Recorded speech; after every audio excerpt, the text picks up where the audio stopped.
बंदी छोड़ सतगुरु रामपाल जी महाराज जी की जय हो। परमपिता परमेश्वर की सभी प्यारी आत्माओं को दास का सत्साई।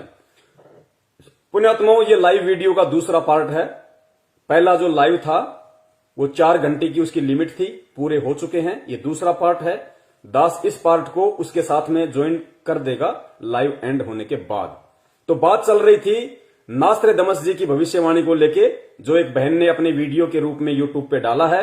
और उन्होंने उस वीडियो में जो बातें बताई हैं, नास्त्रेदमस ने उस साइरन संत की पहचान को लेकर जो बातें बताई हैं, वो 101% इस पूरे ब्रह्मांड में, पूरी पृथ्वी पे आध्यात्मिक जीवन में यदि किसी साधु संत महात्मा पे मिलती हैं तो वो केवल परम पूज्य सतगुरु रामपाल जी महाराज जी हैं। और नास्त्रेदमस जी ने बताया कि जिस समय उस साइरन संत का प्रादुर्भाव होगा, जिस समय उस मुक्तिदाता का बुरा समय चल रहा होगा परिस्थितियों वश, क्योंकि परमेश्वर इस पृथ्वी लोक पे जब भी आते हैं मानव शरीर धारण करके आते हैं और एक आम व्यक्ति की तरह वो लीला करते हैं, एक आम व्यक्ति की तरह। तो उस लीला अनुसार जब उनका प्रादुर्भाव चल रहा होगा, बुरा समय चल रहा होगा, उस समय नास्त्रेदमस ने कहा कि उसकी पहचान का एक ही तरीका है कि जब उसका प्रादुर्भाव चल रहा होगा उस समय देश में परिस्थितियां बिगड़ेंगी, राजतंत्र जनतंत्र पे हावी हो जाएगा, यानी राजाशाही लोग जनता के ऊपर हावी हो जाएंगे, मनमानियां करेंगे, जबरदस्ती नियम पारित करेंगे, जबरदस्ती सारे काम करेंगे। उस समय वो साइरन संत, वो मुक्तिदाता किसी एक गुप्त स्थान पे रहेगा और जहां वो होगा उस जगह पे लोहे या इस्पात से संबंधित कुछ होगा। तो आज परिस्थितियां आप सबके सामने हैं, किस प्रकार से राजतंत्र जनतंत्र पे हावी है, जनता की जायज मांगों को माना नहीं जा रहा, किस प्रकार से डीजल के भाव, पेट्रोल के भाव, गैस के भाव, सब्सिडियां हटा दी गई है, महंगाई अपनी चरम सीमा पे है, किसानों पे जबरदस्ती काले कानून थोपे जा रहे हैं चंद पूंजीपतियों के लिए। खैर, मैं ज्यादा पॉलिटिकल नहीं होना चाहता, लेकिन थोड़ा सा समझाने के लिए मेरा बोलना यहां पे जरूरी है। तो ये तीनों जो पहचान उन्होंने बताई कि जिस समय उसका प्रादुर्भाव होगा, बुरा दौर होगा उस महापुरुष का, उस समय ये पहचान होगी कि देश में, भारत देश में जनतंत्र पे राजतंत्र हावी हो जाएगा। वो बिल्कुल हो ही रहा है। और उस समय वो साइरन संत, वो मुक्तिदाता, वो जगत का तारणहार किसी एक स्थान पे साइलेंट रहेगा, गुप्त रहेगा, चुपचाप बैठा रहेगा। तो ये भी बिल्कुल परम पूज्य गुरुदेव पे ही खरी उतरती है। जो 2014 में हरियाणा में बीजेपी सरकार आई, 20 दिन बाद बरवाला कांड हो गया, इस सरकार का दुर्भाग्य। और उसके बाद गुरुदेव आज 6 साल हो गई बिल्कुल साइलेंट, एक गुप्त स्थान पे बैठे हुए हैं। और फिर कहा कि जहां वो बैठे होंगे वहां पे लोहे से संबंधित कुछ होगा। तो नास्त्रेदमस जी को उस समय अपने दिव्य दृष्टि से, अपनी दूरदृष्टि से जो परमेश्वर ने उनको दी, या उनकी जो भक्ति का प्रभाव था, उस आधार से उनको साइरन संत के चारों तरफ कुछ लोहे जैसा दिखाई दे रहा था। क्योंकि वो वर्तमान में गुरुदेव जिस स्थिति में जेल में बैठे हुए हैं, उनको आज का समय दिखाई दे रहा था उस समय। तो ये जो लोहा और इस्पात है, ये हिसार, कोई भी जेल हो, किसी भी जेल की जो मोटी मोटी जो लोहे की जो गेट हैं, जालियां हैं, या पूरी बाउंड्री के ऊपर जो लोहे की जो वो होती है, वो उसको दिखाई दे रही थी। ये इसका रियल फैक्ट है। सुनिए आप इसको पूरा दोबारा से, ताकि आपको अच्छे से समझ में आ जाए कि हां, वास्तव में दुनिया का मुक्तिदाता तारणहार कौन है, वो जगत गुरु कौन है, जिसके विषय को लेके लोगों ने वीडियो बना रखे हैं, भविष्य वक्ताओं ने भविष्यवाणियां कर रखी हैं, वो कौन है। और हमें विश्वास हो, हमें दृढ़ता आए कि हमारे परम पूज्य गुरुदेव संत रामपाल जी महाराज साक्षात पूर्ण परमात्मा हैं, परम ब्रह्म परमेश्वर हैं। और ये हमारा सौभाग्य है कि हम उनकी शरण में हैं। और उससे भी बड़ा सौभाग्य ये है कि परमेश्वर ने अपने विषय में लोगों को बताने की जो सेवा दी है, ये इतनी बड़ी सेवा है पुण्यात्माओं, इसके विषय में बखान नहीं किया जा सकता। आज हम नादान हैं, आज हमारे को लाल की कीमत का नहीं पता। गुरुदेव कहते हैं जिस आदमी ने कभी चेक देखा नहीं, उसको क्या पता कि चेक में 20 करोड़ लिख दो तो मिलते हैं। तो पुण्यात्माओं, आज आप और हमें खुद भी नहीं पता कि परमेश्वर ने हमें कितनी बड़ी जिम्मेदारी सौंपी है। लेकिन कोशिश करो जितनी तन्मयता से, लगन से निभा सको उतनी। बहुत बड़ी सेवा दी है परमपिता परमेश्वर ने। दोस्तों, फोटोज थॉट डिकोडेड में आपका स्वागत है। कल की अवतार श्रृंखला में ये तीसरा वीडियो है और आज के वीडियो में हम नास्ट्राडामस के द्वारा की गई उन भविष्यवाणियों की चर्चा करेंगे जिसमें कि उन्होंने कुछ ऐसे संकेत दिए हैं कि जब भी मुक्तिदाता या शायरन सैलिन का प्रादुर्भाव होगा उस समय किस तरह की परिस्थितियां हमारे समक्ष बनेंगी।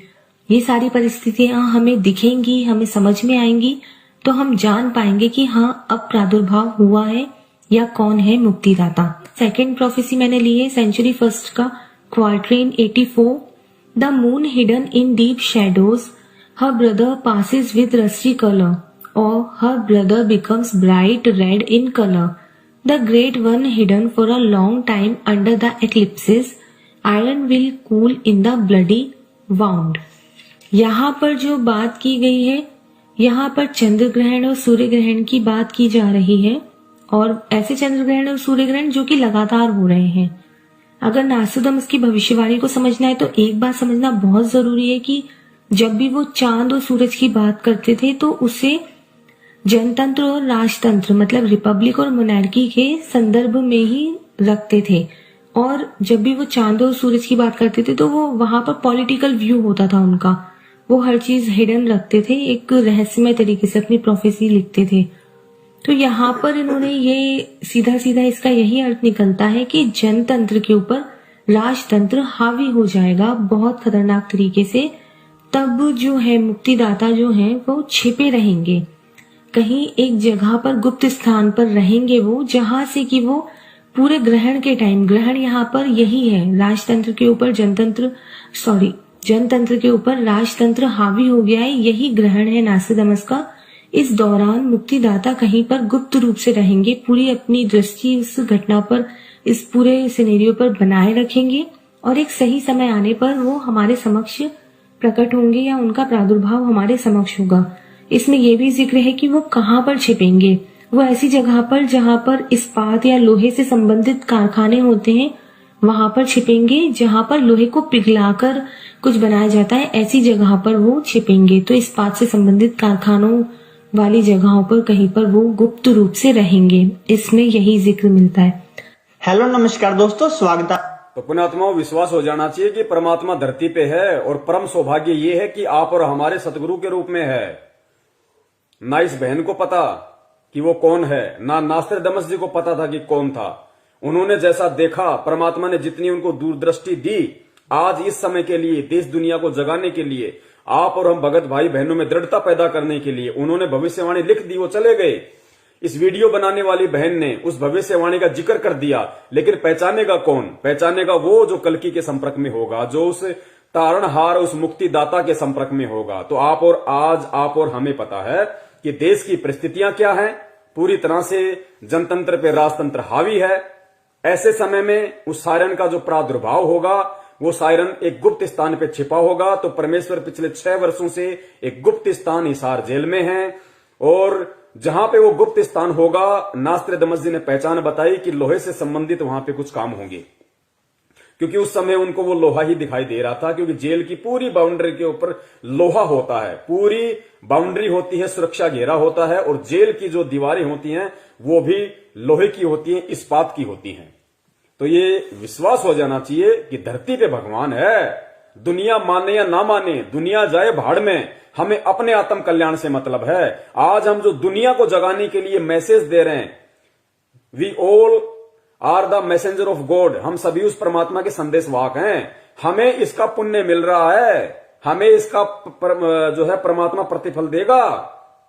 हालांकि हमें सेवा निष्काम भाव से करनी है, हमें किसी भी सेवा का कोई प्रतिफल ना अपने मन में इच्छा रखनी है, लेकिन ये विधान है परमात्मा का। हमें इन सेवाओं का परमात्मा वो प्रतिफल देगा जिसकी हम कल्पना भी नहीं कर सकते, क्योंकि हम अकेले नाम जाप से पार नहीं हो सकते। परमात्मा पता नहीं कितने जोड़ जुगाड़ लगाएगा, कैसे कैसे तरीके से हमारे पुण्य बनाएगा, भाव बनाएगा, मन में श्रद्धा उत्पन्न करेगा, लगन बढ़ाएगा, प्रेम उत्पन्न करेगा, तब जाके हम यहां से पार हो पाएंगे। और अब आगे जो एक भविष्यवाणी है, यूट्यूब चैनल वाले भाइयों ने डाल रखी है भविष्यवाणियां, तो पुण्यात्माओं अब तो बिल्कुल ही क्लियर कर दिया।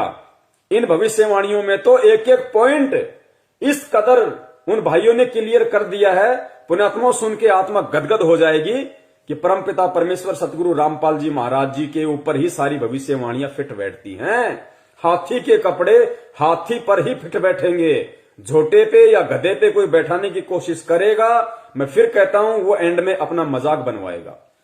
तो अगली भविष्यवाणियां ध्यान से सुनिए परमपिता परमेश्वर सतगुरु रामपाल जी महाराज जी के लिए, क्योंकि एकमात्र बिंदु वही है सभी भविष्य वक्ताओं की, और कोई नहीं है। अरे भैया, किसी पे एक पे तो बैठे, एक भी भविष्यवाणी किसी एक पे तो फिट बैठे, लेकिन किसी पे नहीं बैठ रही सिवाय जगत गुरु के, सिवाय बंदी छोड़ सतगुरु रामपाल जी महाराज जी के। सुनिए। हेलो नमस्कार दोस्तों, स्वागत है आप सभी का। गाइस, कल हमने एक वीडियो डाली थी जिसमें हमने पंडित जी द्वारा बताई गई भविष्यवाणियों के बारे में बताया था आप लोगों को। उसमें बहुत सारे लोगों ने कहा था कि इसका सेकंड पार्ट भी लेकर आए। तो गाइस, आज हम हाजिर हैं उसके सेकंड पार्ट के साथ। इसमें जो वीडियो में बताएंगे पंडित जी द्वारा जो बातें बताएगी कल के अवतार के बारे में, ऐसी ऐसी बातें जो शायद आप लोगों ने आज तक सुनी ही ना हो। जब मेरे को वो बातें पता चली तो वाकई में मैं भी हैरान रह गया। तो वीडियो एक चीज नोट करना, ये हमारे जितने भी भाई बहन जो यूट्यूब पे वीडियो बना डाल रहे हैं भविष्यवाणियों को लेके, इन सब की नजर में, इन सब की दृष्टि में वो कल की बसा हुआ है, कलयुग के एंड में आने वाला। लेकिन फिर ये कह देते हैं कि वो आ चुका है, वो प्रकट हो चुका है। ये बेचारे भूल जाते हैं कि हमारी दृष्टि तो उस विष्णु अवतार के ऊपर है। तो फिर वर्तमान में कौन आ गया? अगर हम उसके विषय में भविष्यवाणियां कर रहे हैं तो वो तो लाखों वर्ष बाद आना है। फिर वर्तमान में कौन है जो प्रकट हो चुका है इन भविष्यवाणियों के अनुसार? तो इन सब बातों को आप और हमने समझना है कि ये सारी जो भविष्यवाणियां हैं, जो रियल कल की अवतार है परमपिता परमेश्वर सतगुरु रामपाल जी महाराज जी, उनको लेके हैं, उनके विषय में है। तो देखना, इनकी प्रत्येक भविष्यवाणी का एक एक शब्द, पुण्यात्माओं, एक शब्द भी इधर उधर क्या हो जाए, क्योंकि भगवान जब अपना काम करता है तो 101% पूरा करता है। भविष्य वक्ता भी उतनी ही भविष्यवाणी करेगा जितनी परमपिता परमेश्वर सतगुरु रामपाल जी महाराज जी उसका वॉल्यूम ऑन ऑफ करेंगे, उससे ज्यादा नहीं कर सकता। नास्त्रदमस ने उतना ही बोला जितना परमपिता परमेश्वर कबीर साहिब जी ने उनका वॉल्यूम ऑन ऑफ किया कि बेटा इतना ही बोलना है, क्योंकि मैं सेकंड कमिंग के रूप में कलयुग के दूसरे चरण में जब 8 सितंबर 1951 को धरती पे जाऊंगा दोबारा से, तो मैं वही लीला करूंगा जो लीलाएं आज मैं तेरे से बुलवा रहा हूं। तो परमेश्वर ने उनसे उतना ही बुलवाया जितना आज परमेश्वर को करना था। सुनते जाइए। इसमें जो वीडियो में बताएंगे पंडित जी द्वारा जो बातें बताएगी कल के अवतार के बारे में, ऐसी ऐसी बातें जो शायद आप लोगों ने आज तक सुनी ही ना हो। जब मेरे को वो बातें पता चली तो वाकई में मैं भी हैरान रह गया। तो वीडियो को पूरा एंड तक देखना ताकि आप लोगों को सारी बातें अच्छे से समझ में आ जाए। मेरे मित्र ने पंडित जी से लगभग हर तरह के सवाल पूछा, जो आप लोगों के मन में भी आता है, मेरे मन में भी आता है। जिस प्रकार से कि जिस विनाश की बातें कर रही, यानी महायुद्ध की बातें कर रही, यानी वो आखिर होगा कब, उसकी एग्जैक्ट डेट क्या है, और जो कल की अवतार कह रहे हैं आएंगे, सतयुग लाएंगे, वो सब होगा कब, किस डेट को वो सब होगा, और अगर कल की अवतार हो चुका है तो वो कहां है, हमें दिखता कब है, वो कब आएगा हमारे सामने। ये सभी बातों के जवाब आपको आज की इस वीडियो में मिल जाएंगे। हो सकता है वीडियो थोड़ी सी लंबी हो जाए, परंतु आप अच्छे से धैर्य से पूरी वीडियो को सुन लेना। तो सबसे पहले मेरे मित्र ने उनसे पूछा कि क्या कल की अवतार का जन्म हो चुका है, धरती पर वो आ चुके हैं या नहीं आए। तो इस पर पंडित जी ने कहा कि कल की अवतार का जन्म तो 2000 सन से भी बहुत पहले हो चुका है, और उनको इस धरती पर अपना कार्य करते हुए भी बहुत साल हो चुके हैं। इस भाई ने, एक महान पंडित जी हैं, उनसे बातचीत की भविष्यवाणियों को लेके, क्योंकि परमात्मा थोड़ी बहुत दिव्य दृष्टि बुद्धि ऐसी आत्माओं को दे देते हैं जिनकी पिछले जन्म की भक्ति अच्छी होती है। तो पंडित जी से जब इन्होंने सवाल किए तो पंडित जी ने इन्होंने कहा कि वो कौन है भाई, कहां है, कब आएगा, जिसके विषय में पूरी दुनिया चिल्ला रही है, हमें मालूम कैसे पड़ेगा वो कौन है कल की अवतार। तो पंडित जी ने कहा कि कल की अवतार का जन्म तो सन 2000 से भी बहुत समय पहले हो चुका है। अब पुण्यात्माओं, एक चीज ध्यान रखना, क्योंकि जैसे गुरुदेव ने बताया ना कि इन नकली पंडितों ने इन नकली गुरुओं ने, संतों ने, इनको तत्व ज्ञान ना होने के कारण इन्होंने भगवान को, जैसे कि भाई श्री विष्णु जी रामचंद्र जी के रूप में आए तो मां के गर्भ से आए, उन्होंने जन्म लिया। फिर द्वापर में आए तो उन्होंने देवकी जी के गर्भ से जन्म लिया। तो इन्होंने भगवान को जन्म लिया हुआ माना। ये कभी सोच भी नहीं सकते थे कि भगवान कोई और है, वो प्रकट होता है। तो इन भविष्यवाणियों के अनुसार इन लोगों की धारणा भी यही है कि वर्तमान में जो कल की आएगा, जो वो तारणहार आएगा, वो भी किसी मां के पेट से जन्म लेके आएगा। अब गलती इनकी नहीं है बेचारों की, क्योंकि इनको इनको सदियों से धर्मशास्त्रों का पाठ ही ऐसा पढ़ाया गया है। तो उस अनुसार ये बोल रहा है कि कल्कि महाराज जी जो हैं वो तो सन 2000 से भी बहुत पहले जन्म ले चुके हैं, लेकिन रियल स्थिति का आप और हमें पता है कि वो जन्म लेके आए हैं सन 2000 से बहुत समय पहले 8 सितंबर 1951 के दिन, या फिर वो प्रकट होके आए हैं। क्योंकि बहुत सारे जो भविष्य वक्ता हैं वो जन्म की बात नहीं करते, वो प्रकट होने की बात करते हैं, जैसा कि आपने पहले भी आपने जो भविष्य वक्ता आपको बताए उन्होंने जिक्र किया। तो पंडित जी ने कहा कि जो कल्कि अवतार है वो तो सन 2000 से भी बहुत समय पहले ही जन्म ले चुका है। तो पुण्यात्माओं, अगर ये भविष्यवाणियां अगर उस कल्कि अवतार के विषय में होती तो वो तो कलयुग के एंड में आएगा जन्म लेके लाखों वर्ष बाद। तो वर्तमान में जो पंडित जी कह रहे हैं कि वो तो आ चुके हैं भाई, सन 2000 से बहुत समय पहले जन्म ले चुके हैं, तो वो कौन है? वो रियल कल्कि वर्तमान का कौन है जो सन 2000 से बहुत समय पहले आ चुके हैं? वे है परम पूज्य सतगुरु रामपाल जी महाराज जी। और इस वीडियो को समझने के लिए जो भाई नहीं जुड़ रहे हैं उनसे विनती करूंगा, इसका पहला पार्ट आप जी जरूर देखना, फेसबुक पे जाना और टाइप करना शंका समाधान पवन दास के साथ। इसका प्रथम पार्ट आ जाएगा और इसके प्रथम पार्ट में मैं दूसरा पार्ट भी ऐड कर दूंगा ताकि आपको आसानी रहेगी। तो पहली भविष्यवाणी कि सन 2000 से बहुत समय पहले ही वो आ चुके हैं। आगे चलिए। करते हुए बहुत साल हो चुके हैं। तो इसके बाद मेरे मित्र ने पंडित जी से पूछा कि पंडित जी जिस विनाश की बातें करी जा रही हैं उस विनाश की आखिर एग्जैक्ट डेट क्या है, वो कब होने वाला है? तो इस पर पंडित जी ने कहा कि विनाश का समय तो हो चुका है, आज नहीं आज से बहुत समय पहले हो चुका था। जब जब भी साइंटिस्टों ने इस प्रकार की भविष्यवाणी या बातें बताई कि दुनिया खत्म होने वाली, जिस प्रकार से 2012 में दिसंबर में बात कही जा रही थी कि 12 दिसंबर को दुनिया खत्म हो जाएगी, इससे पहले भी लगभग 1998 और पहले भी बहुत बार साइंटिस्टों ने इस प्रकार की बात कही है कि दुनिया खत्म हो जाएगी, इसके आसार बन रहे हैं। तो पंडित जी ने कहा कि तब धरती के विनाश का जो समय था वो निश्चित हो चुका था, परंतु जो कल्कि अवतार अपना कार्य कर रहे थे उन्होंने ही अपने प्रताप से वो समय को आगे आगे टालते आ रहे हैं। तो आपको बता दें कि 2012 पुण्यात्माओं ध्यान देना, ये विशेष टॉपिक है। जब इन्होंने पंडित जी से पूछा कि पंडित जी लोग कहते हैं कि भाई विनाश का समय नजदीक है, धरती पे विनाश होने वाला है, पूरी पृथ्वी का सत्यानाश होने वाला है, तो पंडित जी ने कहा कि भाई वो विनाश का समय तो बहुत पहले निकल चुका है, वो विनाश का समय तो बहुत पहले निर्धारित था। और आप और हम सब ने भी अच्छे से सुना है, 1998 में कहा गया था कि भाई पूरी धरती ही उल्ट पुथल हो जाएगी, ऊपर से कोई आग का गोला आएगा, पूरी धरती नष्ट हो जाएगी। वो रियल था, वो फैक्ट था। लेकिन उससे पहले ही परमात्मा 8 सितंबर 1951 के दिन धरती पे प्रकट हो चुके थे। और परमेश्वर कहते हैं कि आग लगी है अंबर में, झड़झड़ पड़े अंगार, और जब संत ना होते पृथ्वी पे तो जल मरता संसार। तो परमपिता परमेश्वर सतगुरु रामपाल जी महाराज जी के पावन चरण 8 सितंबर 1951 से धरती पे टिके हुए हैं। विनाश के समय को परमेश्वर ने टाला है आप और हम आत्माओं के लिए, भक्ति करवाने के लिए, ताकि मेरे बच्चे जाग जाएं, मुझे पहचान जाएं, वो जान लें और मेरी शरण में आ जाएं। क्योंकि नास्त्रदमस ने कहा था कि वही एकमात्र शक्ति होगी पूरी दुनिया में, वो सायरन जो प्राकृतिक परिवर्तन भी कर सकता है। यानी भूकंप आना होगा उसको रोक भी सकता है, नहीं आना होगा तो भूकंप ला भी सकता है। तो इसी प्रकार सन 1998 में खूब भविष्यवाणियां हो रही थी कि धरती का विनाश होगा, ऊपर से कोई गोला पड़ेगा, यानी कोई ग्रह टूट के पड़ेगा या कोई जो भी है। तो वो बिल्कुल फैक्ट था। लेकिन उस परमपिता परमेश्वर सतगुरु रामपाल जी महाराज जी के प्रताप से, उनकी दया से, उनकी मेहर से, क्योंकि भगवान जब पृथ्वी पे आता है तो ज्ञान का प्रचार करता है, और जब कुछ आत्माएं उनसे जुड़ जाती है तो उन आत्माओं की बदौलत फिर वो परमात्मा पृथ्वी पे एक अच्छा माहौल पैदा करता है धीरे धीरे, क्योंकि परमात्मा हर परिस्थिति को कम ज्यादा करने में सक्षम है। अब ये जो भविष्यवाणियां हो चुकी हैं कि भाई पृथ्वी का विनाश तो बहुत पहले ही निश्चित था, लेकिन उस सायरन संत के प्रभाव से वो समय टल चुका है। तो 1998 में और उसके बाद में भविष्यवाणी हुई थी सन 2012 में, अगर आपको ध्यान हो तो, सन 2012 के लिए कि भाई पाकिस्तान से आग का गोला पड़ेगा, ऐसा कोई परमाणु बम छोड़ा जाएगा, पूरी धरती का विनाश हो जाएगा, या भारत का बिल्कुल समूल नाश हो जाएगा। सन 2012 में भी बहुत भयंकर ये वीडियो जो है ये प्रचारित हुए थे। तो विनाश का दौर कब?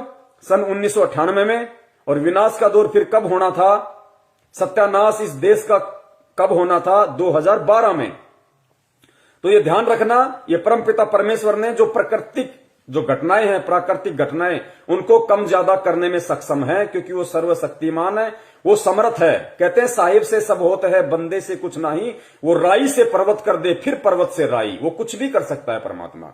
1 सेकंड में पूरी पृथ्वी को उथल पुथल कर सकता है, 1 सेकंड में फिर वैसा का वैसा बना सकता है, किसी को मालूम भी नहीं पड़ेगा, सौपन भी नहीं महसूस होगा।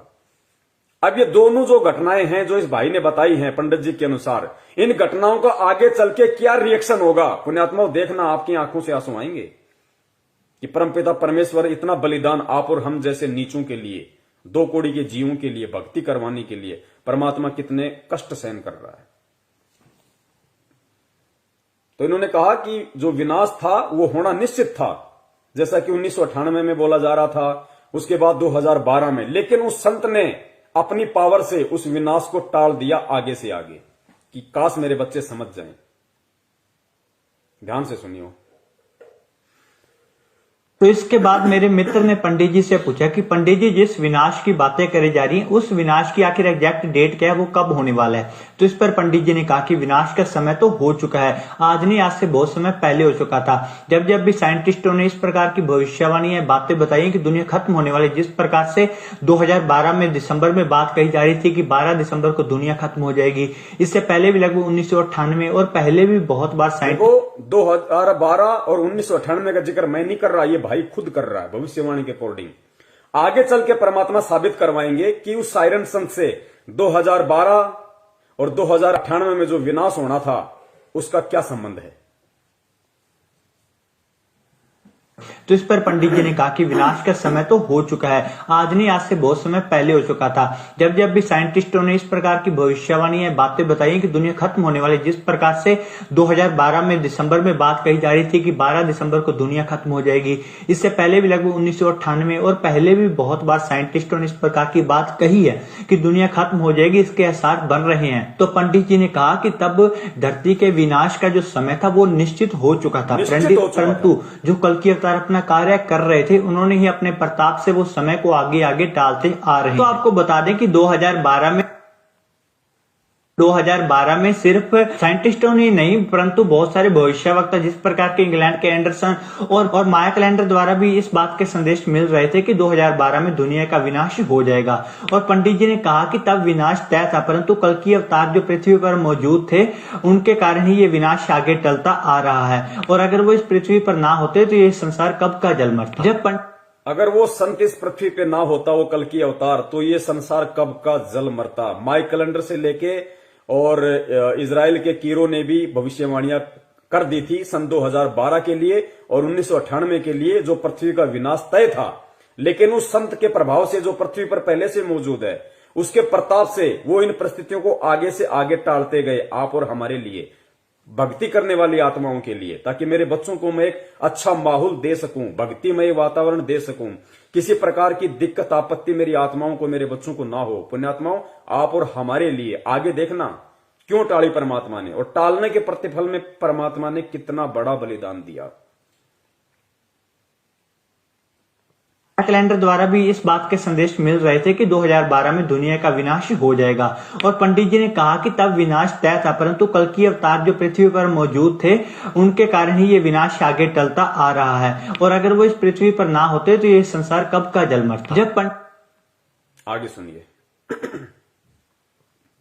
पंडित जी से पूछा गया कि आखिर ये विनाश की तय तारीख क्या है, किस तारीख को ये सब होने वाला है। तो इस पर पंडित जी ने कहा कि ये सब उस अवतार के हाथ में है, क्योंकि जो पहले से विधि विधान द्वारा लिखी गई तारीखें थी विनाश की, महाप्रलय की, वो तो उस अवतार द्वारा आगे टाल दी गई हैं। अब वो किस समय को चुनता है युग परिवर्तन के लिए, ये तो वो जो पहले से विनाश का समय तय था, वो तो उस कल्कि ने, उस सायरन संत ने अपने प्रताप से, अपने पावर से आगे टाल दी। लेकिन विनाश फिर भी होना है।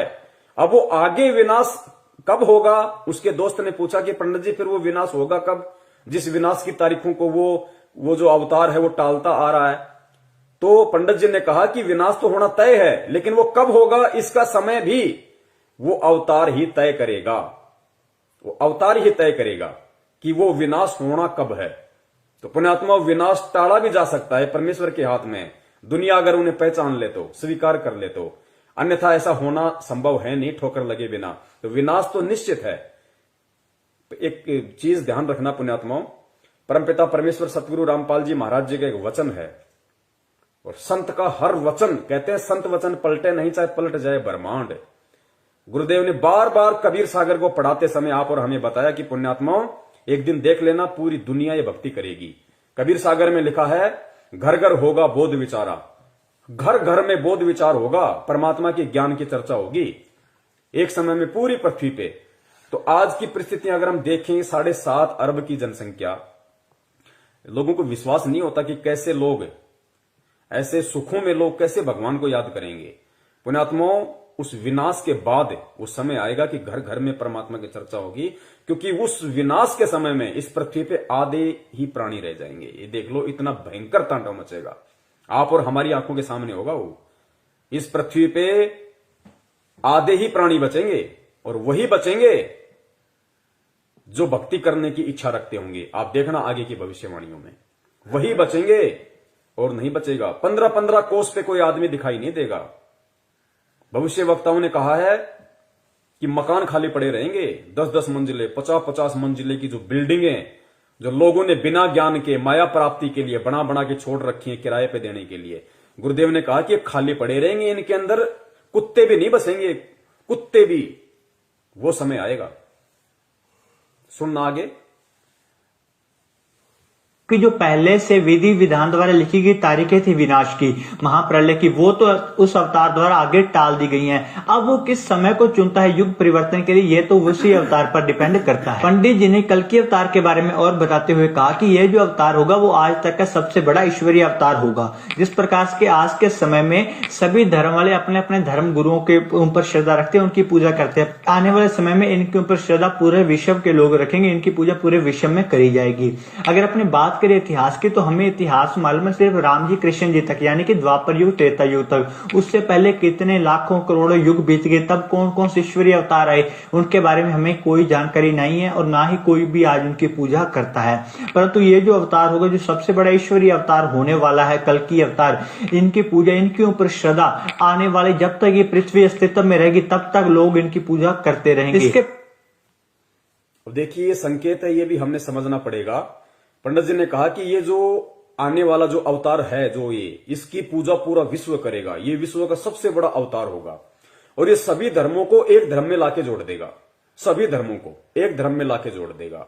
वो जो कल की अवतार है, जो लाखों वर्ष बाद आने वाला है, वो नहीं कर पाएगा, क्योंकि फिलहाल तो राजा हरिश्चंद्र जी आएंगे आगे, वो तो खाली एक आत्मा है, जबकि खुद विष्णु रूप में राम आए थे, श्री कृष्ण आए थे, वो सभी धर्मों को मिला के एक नहीं कर पाए। तो पुण्यात्माओं, वो पूरी दुनिया में उनकी पूजा नहीं हो पाई, लेकिन इस कल की अवतार के विषय में कहा जा रहा है कि पूरी दुनिया उनकी पूजा करेगी, वो सभी धर्मों को एक कर देगा, सभी धर्म के मानने वाले लोग उसी की पूजा करेंगे, केवल एक ही धर्म रहेगा।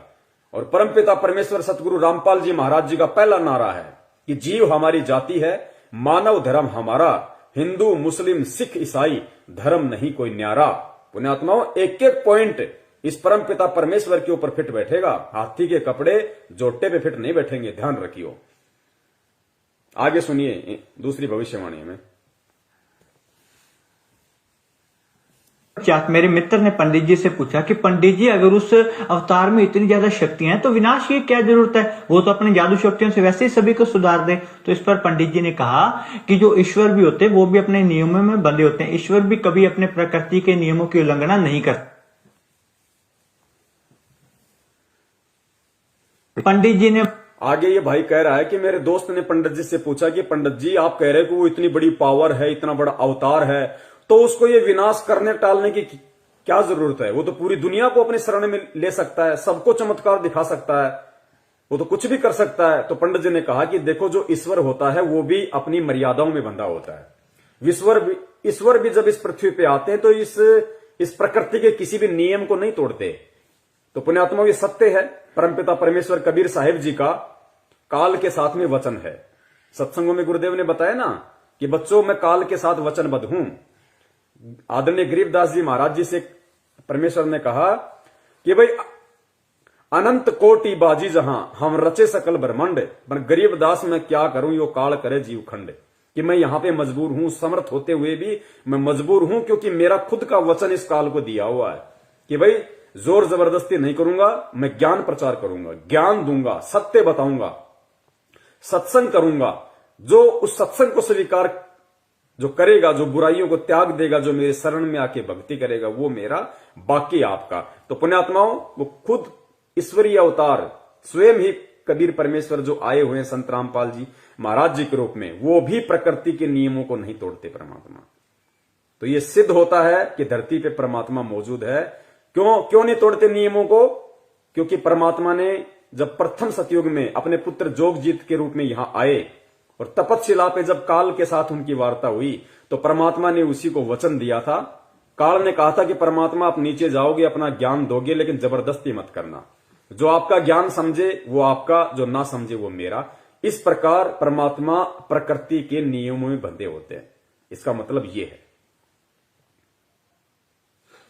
मेरे मित्र ने पंडित जी से पूछा कि पंडित जी, अगर उस अवतार में इतनी ज्यादा शक्तियां हैं तो विनाश की क्या जरूरत है? वो तो अपने जादू शक्तियों से वैसे ही सभी को सुधार दे। तो इस पर पंडित जी ने कहा कि जो ईश्वर भी होते हैं वो भी अपने नियमों में बंधे होते हैं। ईश्वर भी कभी अपने प्रकृति के नियमों की उल्लंघना नहीं करते। आगे सुनिए पुण्यात्मा ध्यान से। पंडित जी ने बताया कि जो कल्कि अवतार ने आज से पहले विनाश को टाला है, या आने वाले समय में विनाश के बाद जो वो लोगों की रक्षा करेंगे, वो कल्कि अवतार, उसका बदला भी खुद अपने शरीर पर कष्ट सहकर चुकाना पड़ेगा। क्योंकि ईश्वर भी कभी प्रकृति और कर्मों के नियमों को नहीं तोड़ता, इसलिए वो सभी का बदला अपने शरीर पर समय कष्ट लेकर चुकाएंगे। पुण्यात्माओं, 101% रोक के खड़े होना चाहिए। दास तो बहुत बारी भविष्यवाणी सुन चुका है, क्योंकि दास वीडियो बना रहा है, तो यूट्यूब से दास ने वीडियो लिया, फिर इसको कई बार सुना, और दास ने जब अब भी इसको सुना है तो दास के रोंगटे खड़े हो गए।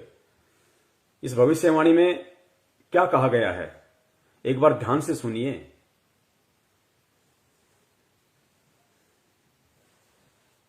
पंडित जी ने बताया कि जो कल्कि अवतार ने आज से पहले विनाश को टाला है, या आने वाले समय में विनाश के बाद जो वो लोगों की रक्षा करेंगे, वो कल्कि अवतार, उसका बदला भी खुद अपने शरीर पर कष्ट सहकर चुकाना पड़ेगा। क्योंकि ईश्वर भी कभी प्रकृति और कर्मों के नियमों को नहीं तोड़ता, इसलिए वो सभी का बदला अपने शरीर पर समय कष्ट लेकर चुकाएंगे। पंडित जी ने इतिहास का उदाहरण, इन्होंने कहा कि पंडित जी ने इनको कहा, इनके पूछने पे, कि वो जो कल्कि अवतार होगा, जो तारणहार होगा, और उसने पृथ्वी के विनाश के समय को जो टाला है, यानी सन 1998 में जो पृथ्वी का विनाश होना था, निश्चित था, परमपिता परमेश्वर सतगुरु रामपाल जी महाराज जी ने, उस अवतारी महापुरुष ने उस विनाश को टाला। और उसके बाद में 2012 में जो विनाश निश्चित था, उस विनाश को उस परमात्मा ने टाला, आगे बढ़ाया समय को, और फिर कहा कि आने वाले समय में जो विनाश होने वाला है, उस विनाश में वो जिन जिन आत्माओं की रक्षा करेगा, क्योंकि पुण्यात्माओं उस विनाश में हम बच जाएं, या हमारे जैसे और भाई बहन बच सकें, इतने पुण्य हमारे पास नहीं है। परमात्मा अपने पुण्यों से, परमात्मा अपने प्रभाव से, अपनी शक्ति से, प्रकृति के नियमों को तोड़ते हुए, पुण्यात्माओं देख लो, बाप अपने बच्चों के लिए क्या क्या नहीं करेगा। परमात्मा, क्योंकि काल को चाहिए हिसाब, भाई चाहे कोई मरो कोई बचाओ, मुझे जितने मारने थे मुझे उतने चाहिए। तो परमात्मा अपनी तरफ से, अपने कोटे से हमारी रक्षा करेगा आने वाले समय में, हम भक्तों की भी। और 1998 में जिस विनाशकारी समय को परमात्मा ने आगे बढ़ाया, क्योंकि वो निश्चित था, वो प्रकृति ने निश्चित कर रखा था, काल ने विनाश का समय निश्चित कर रखा था, लेकिन परमात्मा ने उसको आगे बढ़ा दिया, टाल दिया। फिर 2012 में उस विनाश के समय को टाल दिया। तो पंडित जी ने कहा कि भगवान भी कभी प्रकृति के नियमों को नहीं तोड़ते। भगवान ने प्रकृति को पूरा हिसाब देना है, उसको पूरा हिसाब देगा परमात्मा कि भाई तेरे इसमें हस्तक्षेप नहीं करूंगा मैं। काल की नजरों में तो विनाश हो चुका, काल को नहीं पता कि पृथ्वी पे बिल्कुल सही वातावरण है।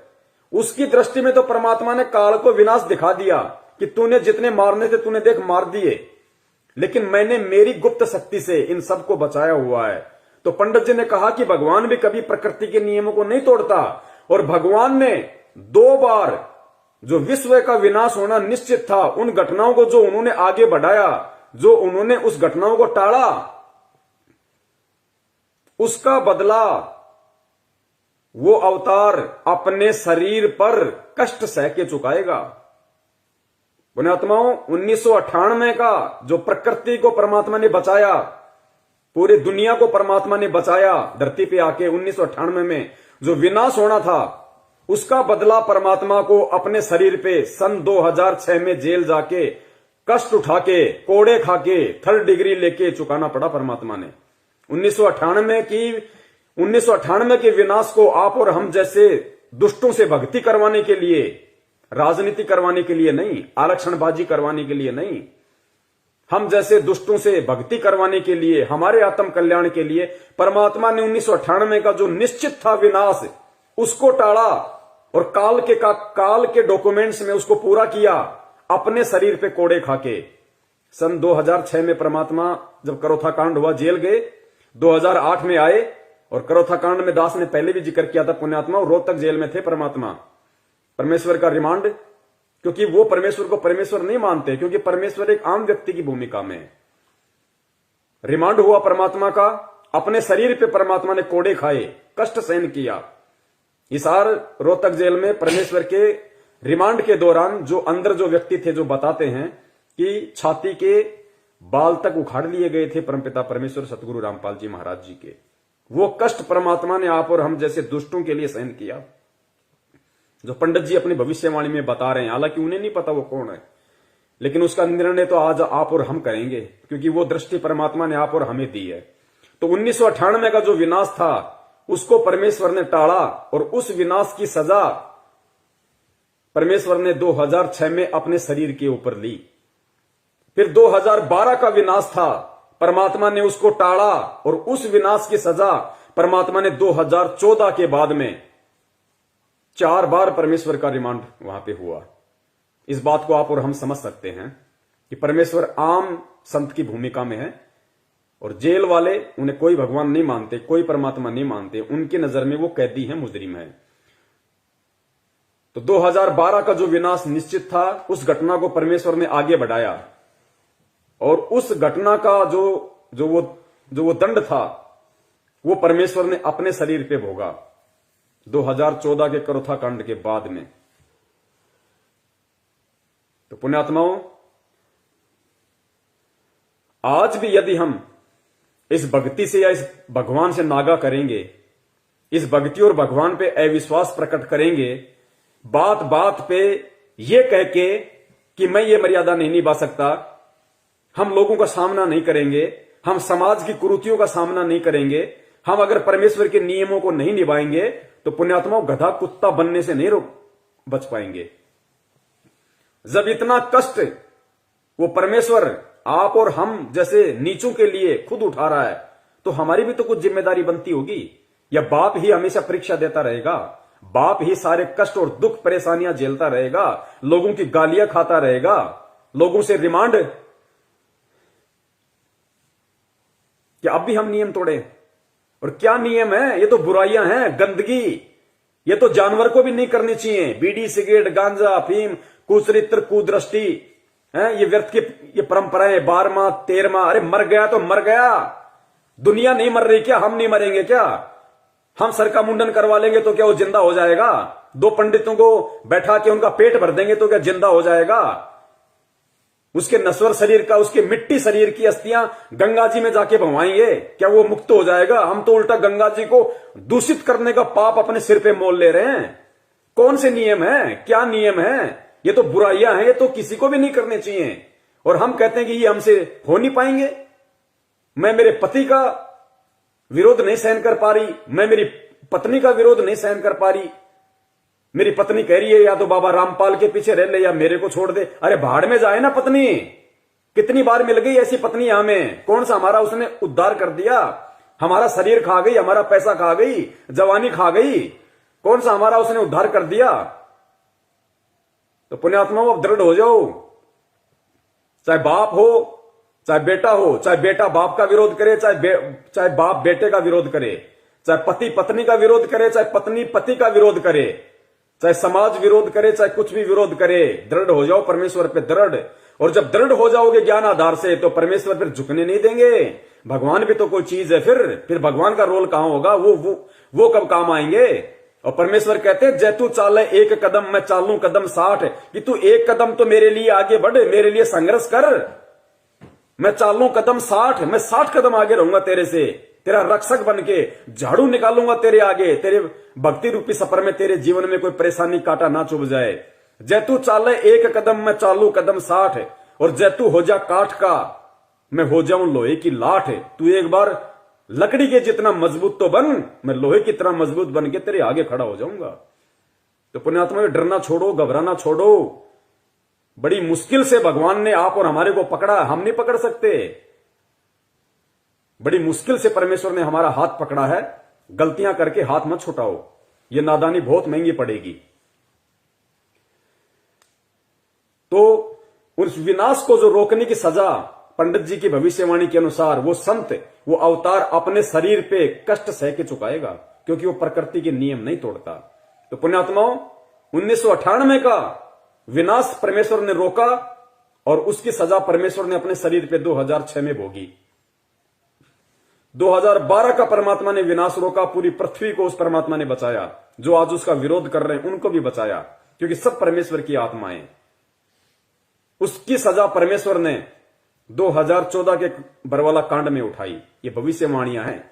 क्या किसी संत महंत पे खरी उतर रही हैं?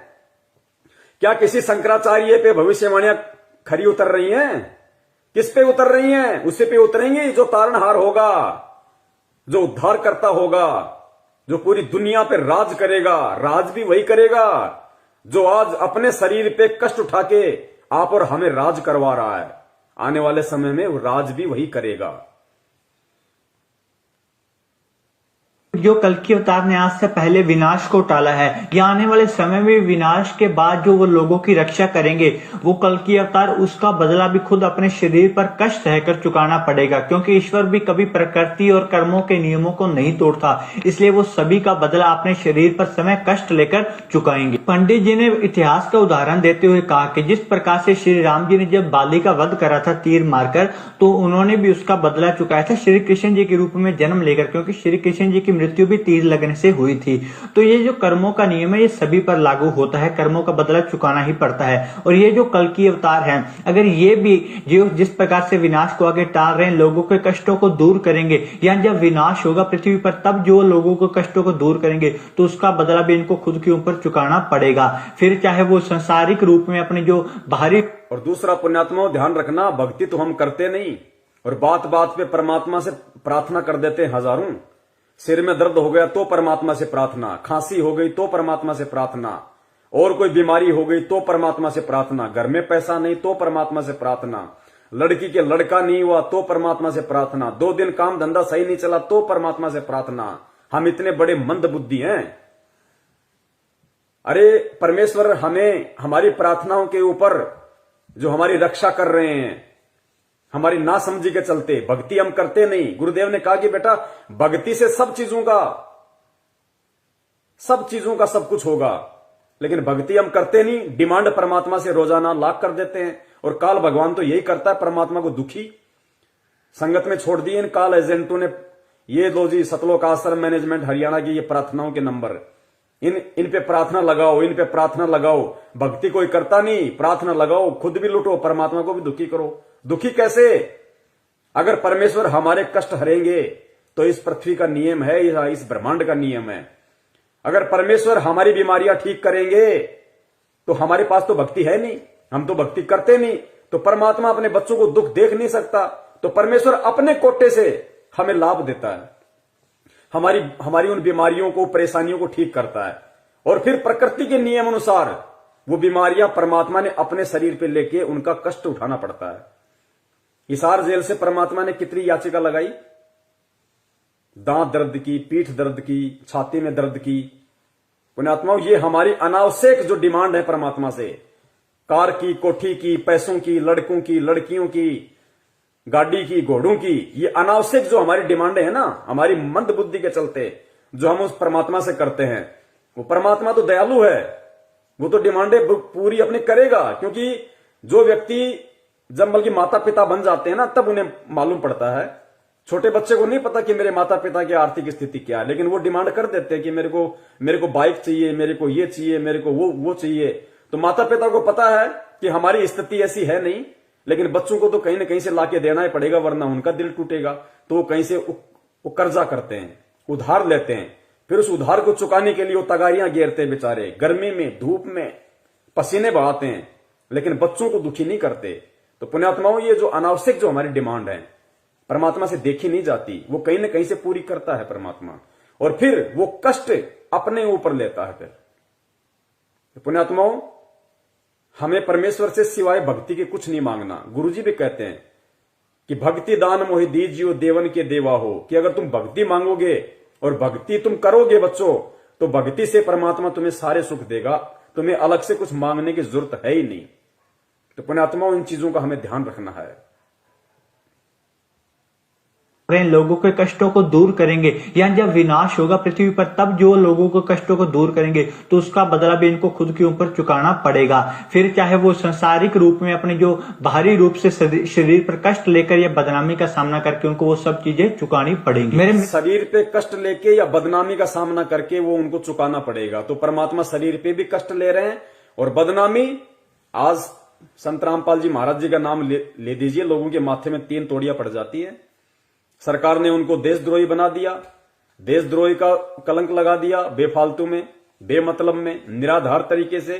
तो संत वेशभूषा में भी यदि आज कोई महाबदनाम है लोगों की अनभिज्ञता के कारण, तो कौन बदनाम है? संत रामपाल जी महाराज। ये भविष्यवाणियां उन्हीं पे फिट बैठेंगी और किसी पे फिट नहीं बैठ सकती सिवाय उनके अलावा। तो शरीर पे कष्ट लेके भी और बदनामी का दाग लेके भी इन भविष्यवाणियों के अनुसार अगर कोई फिट बैठता है तो परम पूज्य सतगुरु रामपाल जी महाराज जी, दुनिया में कोई नहीं है। टाल रहे हैं, लोगों के कष्टों को दूर करेंगे, या जब विनाश होगा पृथ्वी पर, तब जो लोगों के कष्टों को दूर करेंगे तो उसका बदला भी इनको खुद के ऊपर चुकाना पड़ेगा। फिर चाहे वो सांसारिक रूप में अपने जो बाहरी रूप से शरीर पर कष्ट लेकर या बदनामी का सामना करके उनको वो सब चीजें चुकानी पड़ेंगी। मेरे मित्र ने फिर पंडित जी से कहा कि पंडित जी, बहुत सारी भविष्यवाणियों में और जो कल की अवतार के बारे में बताते हैं, वो लोगों को कहना है कि कल की अवतार खुद भक्ति कर रहे हैं लोगों की रक्षा करने के लिए, पृथ्वी की रक्षा करने के लिए, परंतु आप तो कह रहे हैं कि वो खुद ईश्वर का सबसे बड़ा स्वरूप है, तो वो किसकी भक्ति कर रहे हैं? फिर ईश्वर ने नियम बनाया है कि जब मनुष्य ईश्वर की भक्ति करेगा उसके बाद ही उसे ईश्वर के दर्शन होंगे। यही नियम की पालना खुद कल की अवतार ने भी करी है, इसलिए उन्होंने भक्ति करी थी खुद अपने ही स्वरूप के दर्शन करने के लिए। आगे इन्होंने पंडित जी से पूछा कि पंडित जी, आप तो कहते हैं कि वो तो खुद परमात्मा है, वो तो सबसे बड़ा ईश्वरीय अवतार है, फिर पंडित जी वो किसकी भक्ति कर रहा है और क्यों भक्ति कर रहा है? तो पंडित जी ने कहा कि देखो, ईश्वर भी जब यहां पे आते हैं मानव शरीर धारण करके तो मर्यादाओं में रहते हैं, और वो कल की अवतार होगा, जो वो तारणहार होगा, वो अपने ही स्वरूप की भक्ति करेगा। पुण्यात्माओं, समझ में आ जाना चाहिए आप और हमारे को कि परमपिता परमेश्वर सतगुरु रामपाल जी महाराज जी भी वही भक्ति करते हैं, वही आरती और मंत्र करते हैं जो आप और हमारे को देते हैं। तो वो किसकी भक्ति कर रहे हैं? अपने ही स्वरूप की भक्ति कर रहे हैं। क्यों कर रहे हैं?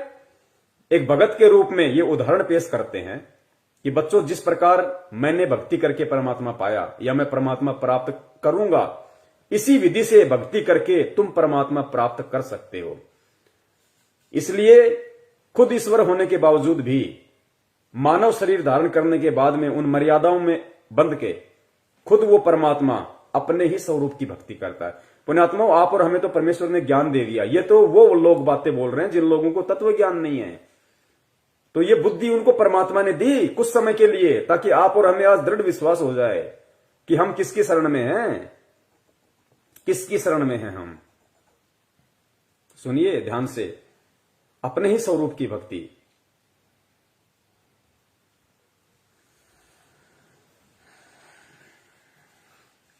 मित्र ने फिर पंडित जी से कहा कि पंडित जी बहुत सारी भविष्यवाणियों में और जो कल की अवतार के बारे में बताते हैं वो लोगों को कहना है कि कल की अवतार खुद भक्ति कर रहे हैं लोगों की रक्षा करने के लिए, पृथ्वी की रक्षा करने के लिए, परंतु आप तो कह रहे हैं कि वो खुद ईश्वर का सबसे बड़ा स्वरूप है, तो वो किसकी भक्ति कर रहे हैं? फिर ईश्वर ने नियम बनाया है कि जब मनुष्य ईश्वर की भक्ति करेगा उसके बाद ही उसे ईश्वर के दर्शन होंगे। यही नियम की पालना खुद कल की अवतार ने भी करी है, इसलिए उन्होंने भक्ति करी थी खुद अपने ही स्वरूप के दर्शन करने के लिए।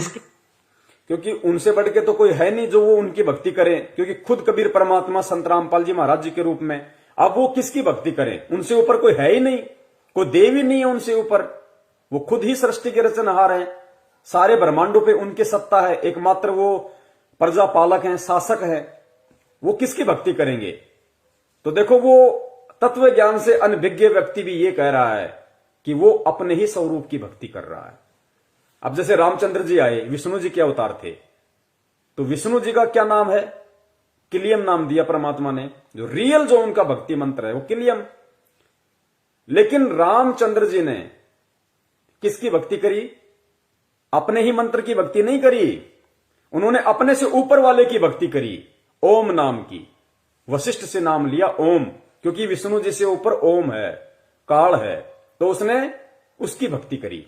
फिर श्री कृष्ण जी के रूप में आए वही विष्णु भगवान, तो उन्होंने अपने नाम की भक्ति नहीं करी, अपने से ऊपर की भक्ति की, ओम नाम की, दुर्वासा से नाम लेके। और यहां पंडित जी की भविष्यवाणी के अनुसार जो वो आएगा महापुरुष, वो किसकी भक्ति करेगा? वो अपने ही स्वरूप की भक्ति करेगा, क्योंकि उससे ऊपर कोई नाम है ही नहीं, उससे ऊपर कोई देव है ही नहीं, उसके अलावा कोई देव है ही नहीं। तो पुण्यात्मा समझ में आ जाना चाहिए कि भक्तिहीन प्राणी भी ये साबित कर रहे हैं कि धरती पे भगवान मौजूद है संत रामपाल जी महाराज जी के रूप में। कहां धक्के खा रहे हैं हम, आगे देखिए। आज मेरे मित्र ने उनसे कहा कि पंडित जी चलो आप हमें यही बता दो कि कल की अवतार कहाँ है, कौन है, हम जाके उनसे मिल लेते हैं। तो पंडित जी ने कहा कि बेटा उनके बारे में मैं अगर बता भी दूं तो भी आप लोगों को विश्वास नहीं होगा, क्योंकि उनके ईश्वरीय माया का पर्दा ही ऐसा है कि उनके ईश्वरीय स्वरूप को पूरी दुनिया तभी पहचान पाएगी जब युग परिवर्तन का समय आएगा। उससे पहले सिर्फ वही लोग उनके ईश्वरीय स्वरूप को पहचान सकते हैं जिनकी पिछले जन्मों की भक्ति है। इसके बाद अब देखो कितनी बड़ी बात कही पंडित जी ने। इन्होंने कहा कि पंडित जी बता तो दीजिए कल की कौन है, कहां है। तो उन्होंने कहा कि भैया अपनी पहचान भी वही करवाएगा। एक बार ध्यान से सुनिए, ये आप और हम सत्सेवकों के लिए बहुत बड़ा एक संकेत है, इशारा दिया परमात्मा ने। सुनिए। अब मेरे मित्र ने उनसे कहा कि पंडित जी चलो आप हमें यही बता दो कि कल की अवतार कहाँ है, कौन है, हम जाके उनसे मिल लेते हैं। तो पंडित जी ने कहा कि बेटा उनके बारे में मैं अगर बता भी दूं तो भी आप लोगों को विश्वास नहीं होगा, क्योंकि उनके ईश्वरीय माया का पर्दा ही ऐसा है। बच्चा अगर मैं तुम्हें बता भी दूं तो तुम विश्वास ही नहीं करोगे, कोई विश्वास नहीं करेगा। क्यों? क्योंकि उनके ईश्वरीय माया का पर्दा ही इतना है। अगर पंडित जी बता दे कि भाई हिसार जेल में हर संत रामपाल जी महाराज है, तो पंडित जी को 2 गाड़ियां मिलेंगी। ये परमेश्वर की माया का पर्दा ही ऐसा है। कहां बैठा है? जेल में। और दुनिया की दृष्टि में जेल में कौन जाता है? ठग, लुटेरा, चोर, बदमाश, उल्टे कर्म करने वाला। और भगवान कहां बैठे? हिसार जेल में। तो पंडित जी कह रहे हैं कि भाई उनकी ईश्वरीय माया का पर्दा ही ऐसा है, अगर मैं बता भी दूं कोई विश्वास नहीं करेगा। क्यों विश्वास नहीं करेगा? क्योंकि परमेश्वर कहां बैठे हैं। पुण्यात्माओं, किस पे बात फिट हो रही है?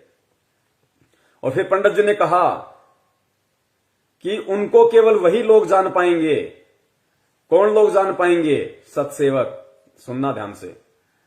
मेरे मित्र ने उनसे कहा कि पंडित जी चलो आप हमें यही बता दो कि कल की अवतार कहाँ है, कौन है, हम जाके उनसे मिल लेते हैं। तो पंडित जी ने कहा कि बेटा उनके बारे में मैं अगर बता भी दूं तो भी आप लोगों को विश्वास नहीं होगा, क्योंकि उनके ईश्वरीय माया का पर्दा ही ऐसा है कि उनके ईश्वरीय स्वरूप को पूरी दुनिया तभी पहचान पाएगी जब युग परिवर्तन का समय आएगा।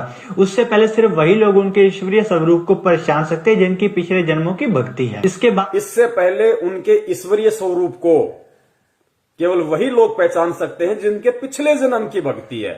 तो पुण्यात्मा, ये सौभाग्य आप और हम सत्सेवकों का है जो हम परमेश्वर को पहचान पा रहे हैं हमारी पिछले जन्म की भक्ति के प्रभाव से, वर्तमान में गुरुदेव के आशीर्वाद से ईश्वरीय स्वरूप को। बाकी तो सब कह रहे हैं कि हमारे गुरुजी भगवान है, हमारे गुरुजी परमात्मा है, संत रामपाल जी परमात्मा है, लेकिन जब समय आता है तो उनका जन्मदिन मना देते हैं, उनका बोध दिवस मना देते हैं, लेकिन यहां क्या बात कही है कि उनके ईश्वरीय स्वरूप को केवल वही कुछ लोग पहचान सकते हैं जिनके पिछले जन्म की भक्ति है। तो पुण्यात्माओं, परमेश्वर को परमेश्वर मान के प्रकट दिवस किसने मनाया? परमेश्वर को परमेश्वर मान के बोध दिवस किसने नहीं मनाया? सतसेवक। पुण्यात्मा, बहुत असीम रजा है। एक समय ऐसा आएगा कि हम लोग पागल हो जाएंगे कि परमात्मा हम इस लायक थे तो नहीं, आपने बना कैसे दिया मालिक। तो भी आप लोगों को विश्वास नहीं होगा, क्योंकि उनके ईश्वरीय माया का पर्दा ही ऐसा है कि उनके ईश्वरीय स्वरूप को पूरी दुनिया तभी पहचान पाएगी जब युग परिवर्तन का समय आएगा। उससे पहले सिर्फ वही लोग उनके ईश्वरीय स्वरूप को, युग परिवर्तन जब दुनिया को ठोकर लगेंगी, त्राही त्राही मचेगी, सब पहचानेंगे। लेकिन वो पहचानना कोई पहचानना नहीं है, क्योंकि मजबूरी में तो गधे को भी बाप बना लिया जाता है। वो पहचानना नहीं है। जब आदमी दुखी होता है और जिसके विषय में कहा करता था कि इसकी तो मैं शकल भी देखना पसंद नहीं करता, और जब आपत्ति परेशानी आती है, पता है कि 50,000 रुपए वहीं से मिल सकते हैं, तो उसको जाके बाप बना लेगा। तो वे तो विनाश के टाइम में तो हर आदमी अपनी सुरक्षा चाहेगा, अपनी रक्षा चाहेगा, गधे को भी बाप बना लेगा। संत रामपाल जी क्या कोई कहेगा कि वो फला फला व्यक्ति है, वो है, वहां जा, लाभ हो जाएगा, सुरक्षा होगी, वहां दौड़ के चला जाएगा। वो पहचानना कोई पहचानना नहीं है। पहचानना आज है, ज्ञान को आधार बना के समय रहते, ताकि आने वाले विनाशकारी समय में हमें उन परिस्थितियों का सामना ही ना करना पड़े। और किस प्रकार उस आने वाले विनाशकारी समय में परमात्मा अपनी प्यारी आत्माओं की रक्षा करेगा। जहां दुनिया आग में जल रही होगी, वहां परमात्मा अपने बच्चों को कैसे पलकों पे रखेंगे, आगे देखना आप वीडियो में। हाँ है कौन, हम जाके उनसे मिल लेते हैं। तो पंडित जी ने कहा कि बेटा उनके बारे में मैं अगर बता भी दूं तो भी आप लोगों को विश्वास नहीं होगा, क्योंकि उनके ईश्वरीय माया का पर्दा ही ऐसा है कि उनके ईश्वरीय स्वरूप को पूरी दुनिया तभी पहचान पाएगी जब युग परिवर्तन का समय आएगा। उससे पहले सिर्फ वही लोग उनके ईश्वरीय स्वरूप को पहचान सकते हैं जिनकी पिछले जन्मों की भक्ति है। इसके बाद मेरे मित्र ने पंडित जी से कहा कि पंडित जी कुछ तो बताइए उनके बारे में। इस प्रकार से हम कैसे आपकी बातों पर यकीन कर सके, क्योंकि सभी यही बोल रहे हैं कि अवतार आएगा, कोई कुछ बता ही नहीं रहा। ऐसे हम कैसे यकीन करें आपकी बातों पर। मेरा मित्र का मैं तो पंडित जी के पीछे ही पड़ गया। तो बहुत ज्यादा रिक्वेस्ट करने के बाद पंडित जी ने कुछ और भी बहुत सारी बातें कल की अवतार के बारे में बताई। और जब पंडित जी से इसके बारे में और ज्यादा चर्चा करी गई तो उन्होंने बताया कि जल्द ही एक नए युग का आगमन होने वाला है। और इन्होंने कहा कि हर बार नए युग का आगमन पूर्ण विध्वंस से ही होता है। जब इनसे पूछा गया कि किस जल्द ही नए युग का आरंभ होने वाला है, कलयुग में सतयुग का। और पुण्यात्माओं, ये सर्वविदित है, ये सत्य है। जब भी नए युग का आगमन होता है तो त्राही त्राही मस्ती है, त्राही त्राही मस्ती है, भयंकर विनाश होता है। बताया कि जल्द ही एक नए युग का आगमन होने वाला है। और इन्होंने कहा कि हर बार नए युग का आगमन पूर्णतः विध्वंस से ही होता है। जब इनसे पूछा गया कि किस प्रकार का विध्वंस होगा तो इन्होंने बताया कि जिस प्रकार से चक्की चलती है तो उसके जितने भी दाने होते हैं वो सारे पिस जाते हैं, परंतु जो दाने उस धुड़ी उस डंडे के साथ लगकर रह जाते हैं वो दाने नहीं पिसते, वो ज्यों के त्यों बच जाते हैं। इन्होंने कहा कि इसी प्रकार की चीजें आगे युग में होने वाली है। जो लोग भगवान के साथ जुड़े होंगे, अच्छाई के साथ धर्म के रास्ते पर चल रहे होंगे, सिर्फ वही बचे। तो पंडित जी ने कहा कि भाई आने वाले समय में युग परिवर्तन होगा और युग परिवर्तन में भयंकर विनाश होगा। और उस युग परिवर्तन में वही लोग बचे रह सकते हैं जो लोग धर्म के रास्ते पे चल रहे होंगे, जो लोग उस अवतार के संपर्क में होंगे। और फिर पंडित जी ने उदाहरण दिया चक्की का, कि जैसे चक्की के अंदर हम दाने डाल देते हैं और उन दो पाटों के बीच में पूरे दाने पिस के आटा हो जाता है, लेकिन वही दाने बच पाते हैं जो दाने उस चक्की का चलाने का जो होता है, उसके साथ में जो कुछ दाने होते हैं वही दाने बच पाते हैं, बाकी सबका आटा बन जाता है। यानी विनाश के समय में केवल वही व्यक्ति बचेगा, उसी व्यक्ति का बचाव होगा जो व्यक्ति परमपिता परमेश्वर सतगुरु रामपाल जी महाराज जी की शरण में मर्यादाओं के साथ उन्हें परमात्मा मानते हुए जुड़ा होगा। वही व्यक्ति उस विनाशकारी समय में बचेगा। और कोई भी संगत वाला ये ना सोचे कि भाई हम तो गुरु जी के भगत हैं, गुरु जी की शरण में हैं, जो जन्मदिन भी मना रहे हैं, बोध दिवस भी मना रहे हैं कि हमारी गुरु जी रक्षा कर लेंगे। गुरु जी ने एग्जाम्पल दे दिया। महाराष्ट्र से 2 गाड़ियां भर के आ रही थी, राजस्थान के नागौर में एक्सीडेंट हुआ, 13 भक्तों की दर्दनाक अकाल मौत हुई है विनाश के समय से पहले। ये संकेत है परमात्मा का, ऐसे नहीं बचाऊंगा। बचाव उसी का होगा जो परमात्मा को परमात्मा मानेगा, मर्यादा में रहेगा, भक्ति करेगा। ड्रामे करने वालों को, राजनीति करने वालों को, आरक्षणबाजी करने वालों को, गुंडों की सीबीआई जांच करने वालों को, कुपात्रों को ज्योति पाठ दान का पैसा देने वालों को, कुपात्रों के हाथों जो पाठ हो रहा है मुंडका, रोहतक, जिंद, भिवानी में, वहां जा के भीड़ इकट्ठा करना, उनको पैसा देना कुपात्रों को, उनका बचाव नहीं होगा। अगर बचाव करना होता तो महाराष्ट्र से 13 भगतों की जो अकाल मौत हुई थी राजस्थान के नागौर में बस एक्सीडेंट में, जो हिसार में गुरुजी के दर्शन करने जा रहे थे, वो भी भगवान के लिए जा रहे थे लेकिन मर्यादाओं से दूर थे, क्योंकि हिसार जाना गुरुजी का आदेश नहीं, धक्के खाना भटकना। परमात्मा ने मंत्र दे दिया, भक्ति आरती सत्संग दे दिया, घर बैठ के भक्ति करनी है जब तक परमेश्वर नहीं आ जाते। धक्के खाने वालों को भगवान नहीं बचाएगा। कहा कि वही बचेगा जो उस डंडे के साथ में चिपका रहेगा। और कबीर परमेश्वर की वाणी बताई, खुद कबीर परमेश्वर ने संत रामपाल जी महाराज जी के रूप में आके क्या बताई कि चलती चाकी देख के दिया कबीरा रोई, और 2 पाटन के बीच में साबुत बचा न कोई। और फिर गुरुजी ने क्या बताया कि कौन बचेगा, तो गुरुजी ने बताया कि चलती चक्की देख के दिया कबीरा रोए, 2 पाटन के बीच में साबुत बचा न कोई, और जो कीले से लागा रहे वाका बाल न बाका होए। वो किला वर्तमान में केवल परम पूज्य सतगुरु रामपाल जी महाराज जी हैं। और 2 पाठ, एक दुर्गा और एक काल, इन दोनों के बीच में जो आ गया उसका तो आटा बनेगा चकनाचूर। और किले से लागा रहे ताका बाल ना बाका होए, ताका नाश ना होई।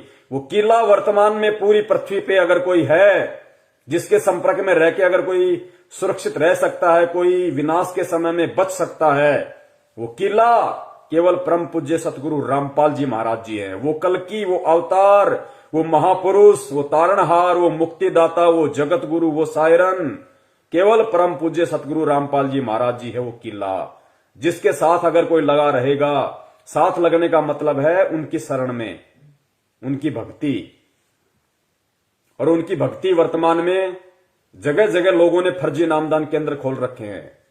उन्हीं के परिवार वालों ने, उन्हीं के भाई बंधुओं ने, रिश्तेदारों ने, कोऑर्डिनेटरों ने, सारे के सारे उन ठग लोगों ने, क्योंकि वो उस तारणहार को तारणहार नहीं मान पाए, उस परमात्मा को परमात्मा नहीं मान पाए और धार्मिक धंधा सेट कर लिया। उनके फर्जी नामदान केंद्रों से नाम दीक्षा लेने वालों का बचाव नहीं होगा, वो उनकी शरण नहीं मानी जाएगी। उस परमपिता परमेश्वर की शरण जब तक वो हिसार जेल से बाहर नहीं आ जाते, और अगर उस विनाश के समय के बाद आएंगे, उससे पहले नहीं आएंगे, ध्यान रखना। जब त्राही त्राही मचेगी उसके बाद आएंगे, उससे पहले नहीं आएंगे। क्योंकि परमेश्वर ने अपना वचन सिद्ध करना है कि पूरी पृथ्वी मेरा नाम लेगी, घर घर में बोध विचारा होगा। तो घर घर में बोध विचारा होगा जब संख्या कम होगी, ज्यादातर संख्या का विनाश हो लेगा, देशों के देश भिड़ेंगे, गृह युद्ध होंगे, तांडव मचेगा, आदमी आदमी को काटेगा। अभी आगे देखना, छोटा सा वीडियो बता, ज्यादा लंबा नहीं है। उस भविष्यवाणी में क्या बताया गया है जय गुरुदेव के द्वारा कि उस समय क्या होगा, कैसे तांडव मचेगा। आदमी सोचेगा कोई आदमी दिख जाए तो उसको काट के खा जाऊं, अन्न का दाना नहीं बचेगा, अन्न का दाना। और उस विकट परिस्थिति में गुरुजी कैसे आप और हमारी रक्षा करेंगे वो भी आप देखना, किस विधि से करेंगे। हमें भूखा नहीं मरने देंगे परमात्मा, किस विधि से और किनकी करेंगे वो भी आप देखना आगे वीडियो में। तो वो किला एकमात्र परम पूज्य सतगुरु रामपाल जी महाराज जी हैं। और जो व्यक्ति ये वीडियो देख रहे हों और अपना बचाव चाहते हो समय रहते, तो उन फर्जी नामदान केंद्रों पे जाके नाम दीक्षा मत लेना भैया, उल्टे मरोगे, उल्टे फंसोगे। सीधा सा उपाय है, सत्संग सुनो पहले। यूट्यूब पे किसी भगत से मेमोरी कार्ड लेके, जो आपके संपर्क में आ जाए, कोई पुस्तक पढ़ के संत रामपाल जी महाराज जी के पहले सत्संग सुनो।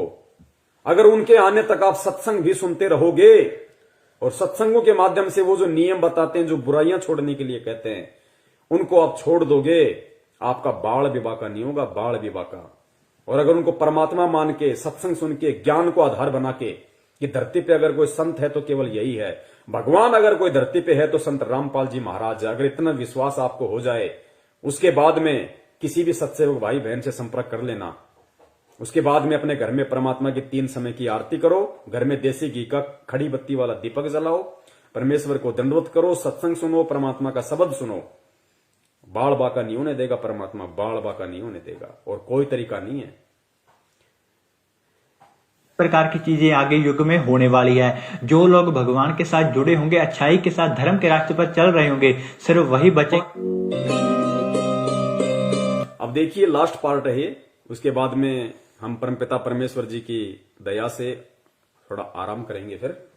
तो ये लास्ट है कि वो विनाश का समय होगा, कैसा होगा, कैसा उसमें तांडव मचेगा, किस प्रकार से लोग त्राहिमाम हो जाएंगे, कैसी कैसी विकट परिस्थितियां पैदा होंगी। आप देखना आप इन चीजों को।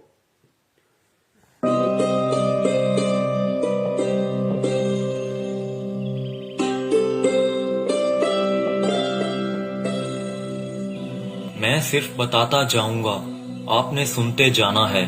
जिसे समझना होगा वो समझेगा, जिसे हंसना होगा वो हंसेगा, लेकिन दोनों ही स्थितियों में ईश्वर का कार्य होता रहेगा, क्योंकि वो समय आ गया है कि जब स्वयं परमात्मा अपनी रूहों को वापस ले जाएगा अपने जहान में।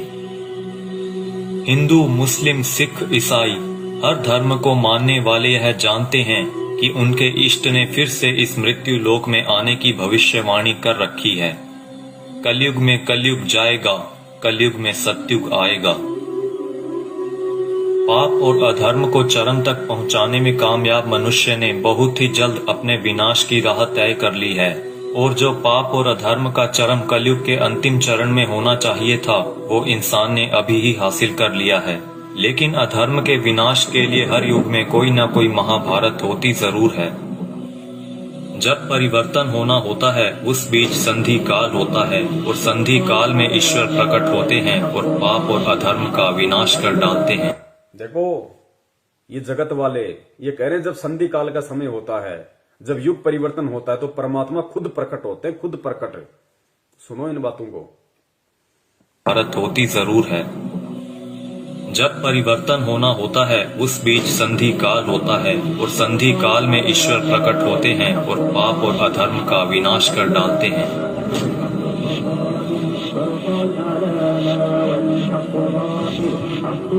यह वीडियो वो लोग जरूर देखें जिनका परमात्मा में पूर्ण विश्वास है।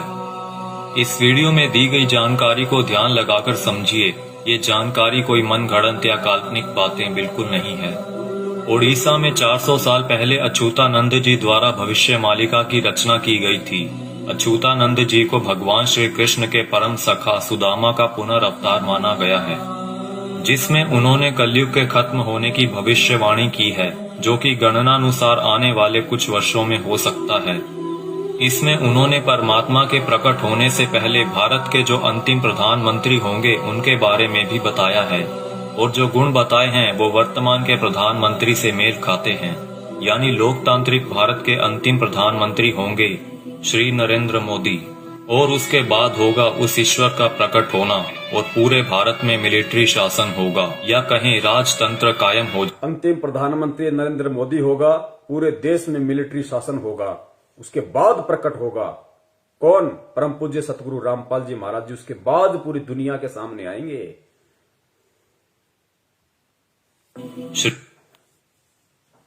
इसमें उन्होंने परमात्मा के प्रकट होने से पहले भारत के जो अंतिम प्रधानमंत्री होंगे उनके बारे में भी बताया है, और जो गुण बताए हैं वो वर्तमान के प्रधानमंत्री से मेल खाते हैं।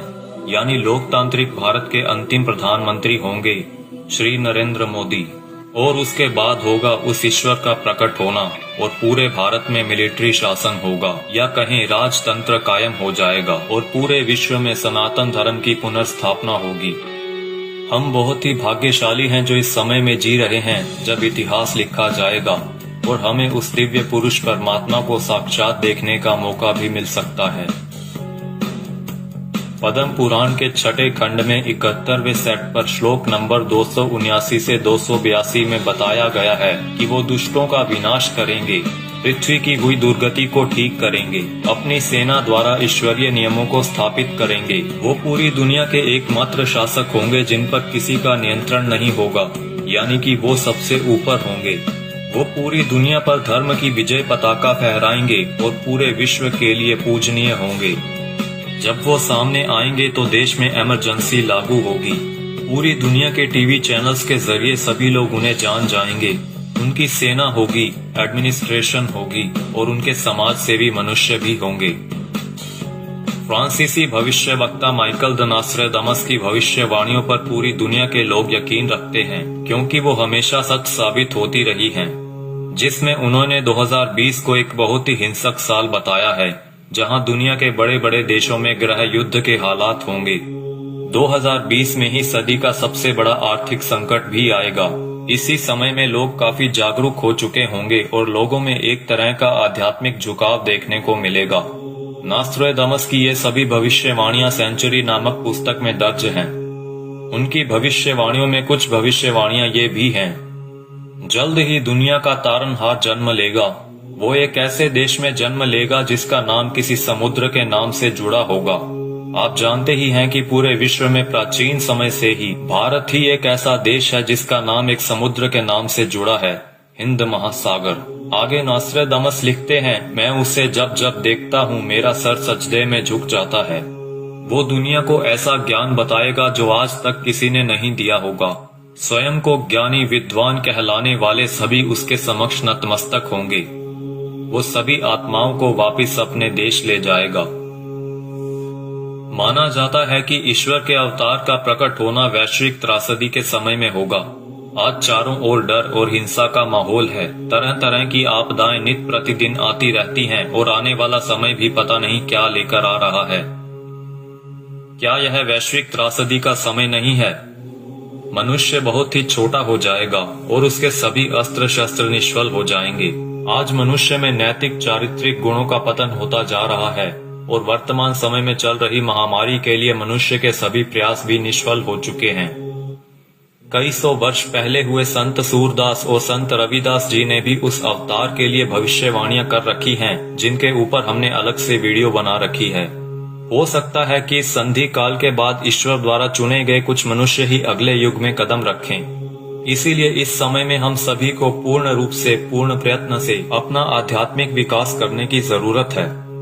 लेकिन अभी आपने मथुरा के संत तुलसीदास जी की भविष्यवाणियों के बारे में तो सुना ही नहीं, जिन्होंने सन 1971 से लेकर आगे के कई सालों तक अपनी शाकाहारी पत्रिका के माध्यम से आने वाले समय के लिए बहुत सारी भविष्यवाणियां कर लोगों को जागरूक किया है। सतयुग एक दिन में नहीं आता। ऐसा नहीं होगा कि आप सुबह उठेंगे और चारों तरफ देखेंगे कि सतयुग आ चुका है। युग परिवर्तन का एक लंबा काल खंड होता है। युग परिवर्तन की बेला का एक बहुत बड़ा संक्रमण काल होता है। जब युग बदलता है, एक युग जाता है और दूसरा आता है। तब जहां दो युगों की टक्कर होती है, महाविनाश होता है। चारों तरफ त्राही माम मचेगा, बहुत अकाल मौतें हों। पुण्यात्माओं, कैसी परिस्थितियां होंगी गुरुदेव के जेल से बाहर आने से पहले। ये बाहर आने से पहले की बातें हो रही है सारी। गुरुदेव के जेल से बाहर आने से पहले कैसी परिस्थितियां होंगी, कैसा भयंकर विनाशकारी समय होगा और विनाशकारी समय में कौन बचेगा, किस प्रकार परमात्मा उसको बचाएंगे, सुनना ध्यान से। और ये जगत वाले कह रहे हैं, वीडियो बनाने वाले, कि अगर हमें वो सतयुग देखना है तो हमने अपनी भक्ति को बढ़ा देना चाहिए, अपना आध्यात्मिक विकास करने की शुरुआत कर देनी चाहिए। जब युग बदलता है, एक युग जाता है और दूसरा आता है।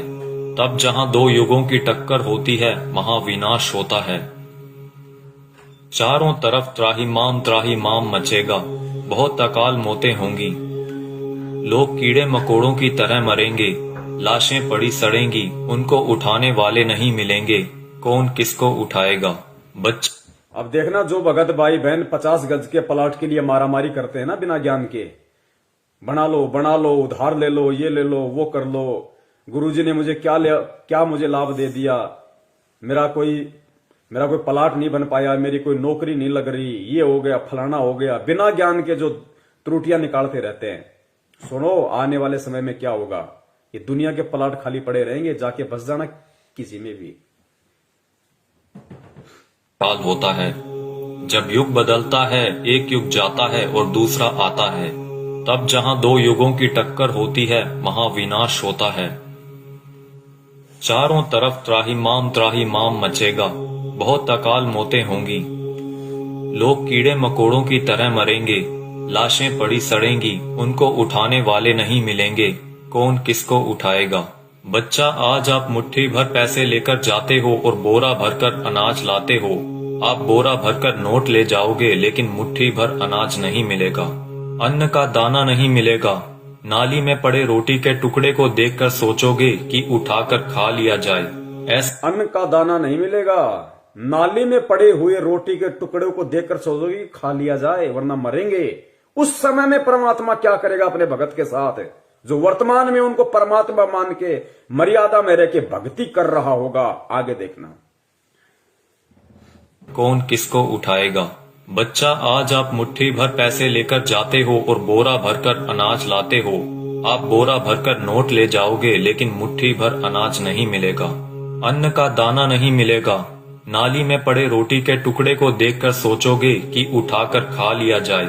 ऐसा भयावह वक्त आएगा कि एक इंसान दूसरे इंसान को देखकर सोचेगा कि कब मौका मिले तो उसको काट कर खा जाऊं। भाई भाई आपस में जान के दुश्मन बन जाएंगे। परिवार परिवार में झगड़ा झंझट, जाति जाति में झगड़े, समाजों में भीषण टकराव होंगे। मुल्क मुल्क जाति जाति में झगड़े, समाज में भीषण टकराव। दास ने बहुत समय पहले परमात्मा की दी हुई बुद्धि से एक पंपलेट बनाया था कि ये जो हिंदुस्तान में जो ये जगह जगह जो ये संगठन पैदा हो रहे हैं, हिंदू सेना, हिंदू युवा वाहिनी, राजपूत करणी सेना, भीम सेना, शिव सेना, बजरंग दल, ये बारूद के बम हैं, ये फटेंगे आने वाले समय में। आपस में ये जो कह रहे हैं ना कि जाति जाति की दुश्मन हो जाएगी, समाज एक दूसरे के दुश्मन हो जाएंगे, ये बारूद के बम हैं जो तैयार हो रहे हैं। सरेआम तलवारें और बंदूकें लहराते हैं कि हमारा भगवा, हमारा ये, हमारा वो। ये देखना, ये त्राई त्राई मान मचेगा, गृह युद्ध। का मिले तो उसको काट कर खा जाऊं। भाई भाई आपस में जान के दुश्मन बन जाएंगे। परिवार परिवार में झगड़ा झंझट, जाति जाति में झगड़े, समाजों में भीषण टकराव होंगे। मुल्क मुल्क आपस में टकरा जाएंगे, बहुत जनहानि होगी। इतने लोग मारे जाएंगे कि 15-15 कोस पर दिए जलते दिखाई देंगे। दूर दूर तक मकान खाली पड़े रहेंगे, उनमें रहने वाला कोई नहीं मिलेगा। जो बच जाएंगे और कहीं से कोई भटकता हुआ आ जाएगा तो कहेगा कि आप यहीं रह जाइए, साथ हो जाएगा। कई छोटे बड़े देश दुनिया के नक्शे से इस तरह गायब हो जाएंगे जैसे वो कभी थे ही नहीं। अभी आपने क्या देखा है? सूखा, अकाल, भूखमरी, बीमारियां, कोलाहल, कोहराम, बाढ़, महामारी। अभी आपने कुछ नहीं देखा, वो आगे आ रहा है।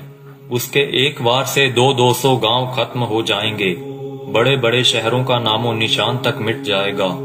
ऐसी ऐसी बीमारियां आएंगे कि डॉक्टर जिनका नाम तक नहीं जानते, वो कहेंगे हमने ऐसा पहले कभी नहीं देखा। ऐसी भयावह बीमारियां होंगी कि डॉक्टर अस्पताल से भाग खड़े होंगे, कहेंगे हमारे पास इसका कोई इलाज नहीं है। आप समझते हो सतयुग ऐसे ही चुपचाप चला आएगा। भयावह विनाश लीला के बाद जो मुट्ठी भर लोग बचे रहेंगे वो सतयुग का नया सूरज उगता हुआ देखेंगे। भयंकर विनाश के बाद में जो मुट्ठी भर लोग बचेंगे वो सतयुग का नया युग देखेंगे।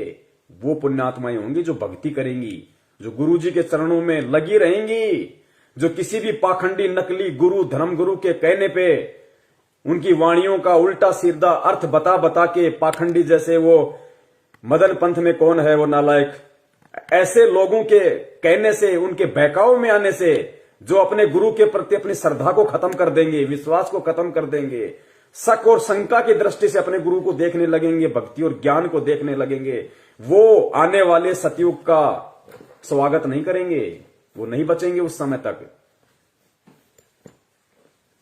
का नाम तक नहीं जानते, वो कहेंगे हमने ऐसा पहले कभी नहीं देखा।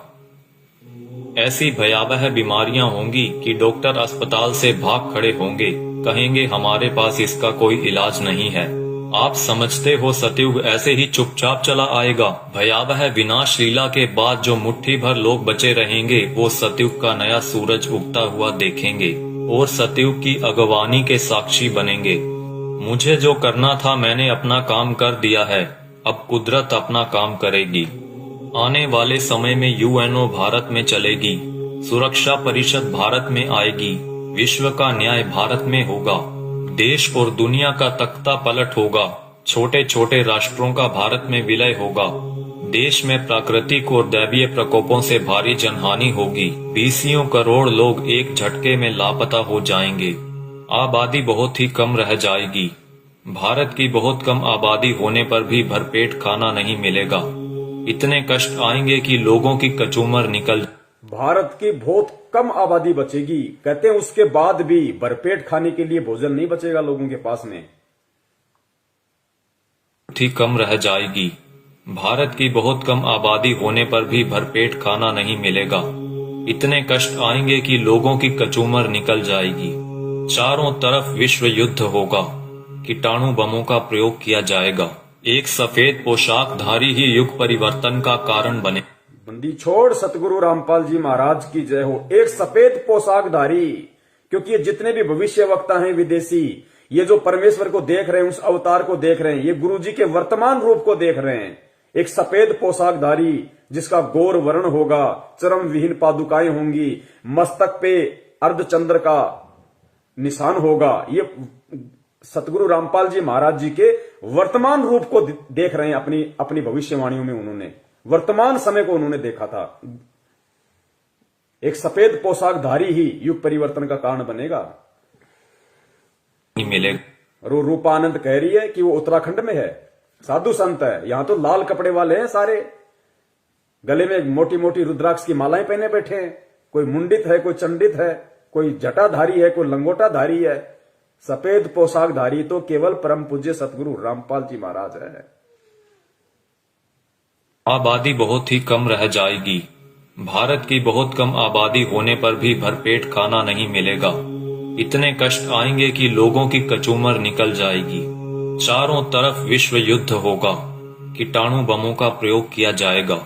एक सफेद पोशाकधारी ही युग परिवर्तन का कारण बनेगा। आप शीघ्र अतिशीघ्र उस आध्यात्मिक शक्ति के साथ जुड़ जाएं, तो आपका बचाव होगा।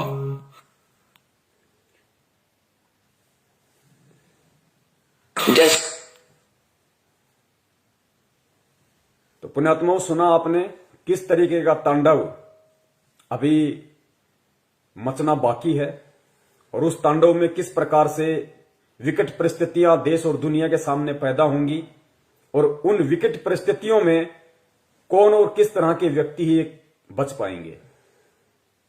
ये भविष्य वक्ता हैं, ये जय गुरुदेव जी हैं। अगर इनकी भविष्यवाणियां सच ना हो तो गुरुदेव कभी भी इनकी भविष्यवाणी का जिक्र नहीं करते। ये सत्य हैं, ये होके रहेगा, क्योंकि दुनिया ने ज्ञान से भगवान को नहीं पहचाना। अब दुनिया को ठोकर लगेंगी तो दुनिया भगवान को पहचानेगी। भारत की बहुत कम आबादी रह जाएगी, उसके बाद भी भरपेट भोजन नहीं मिलेगा।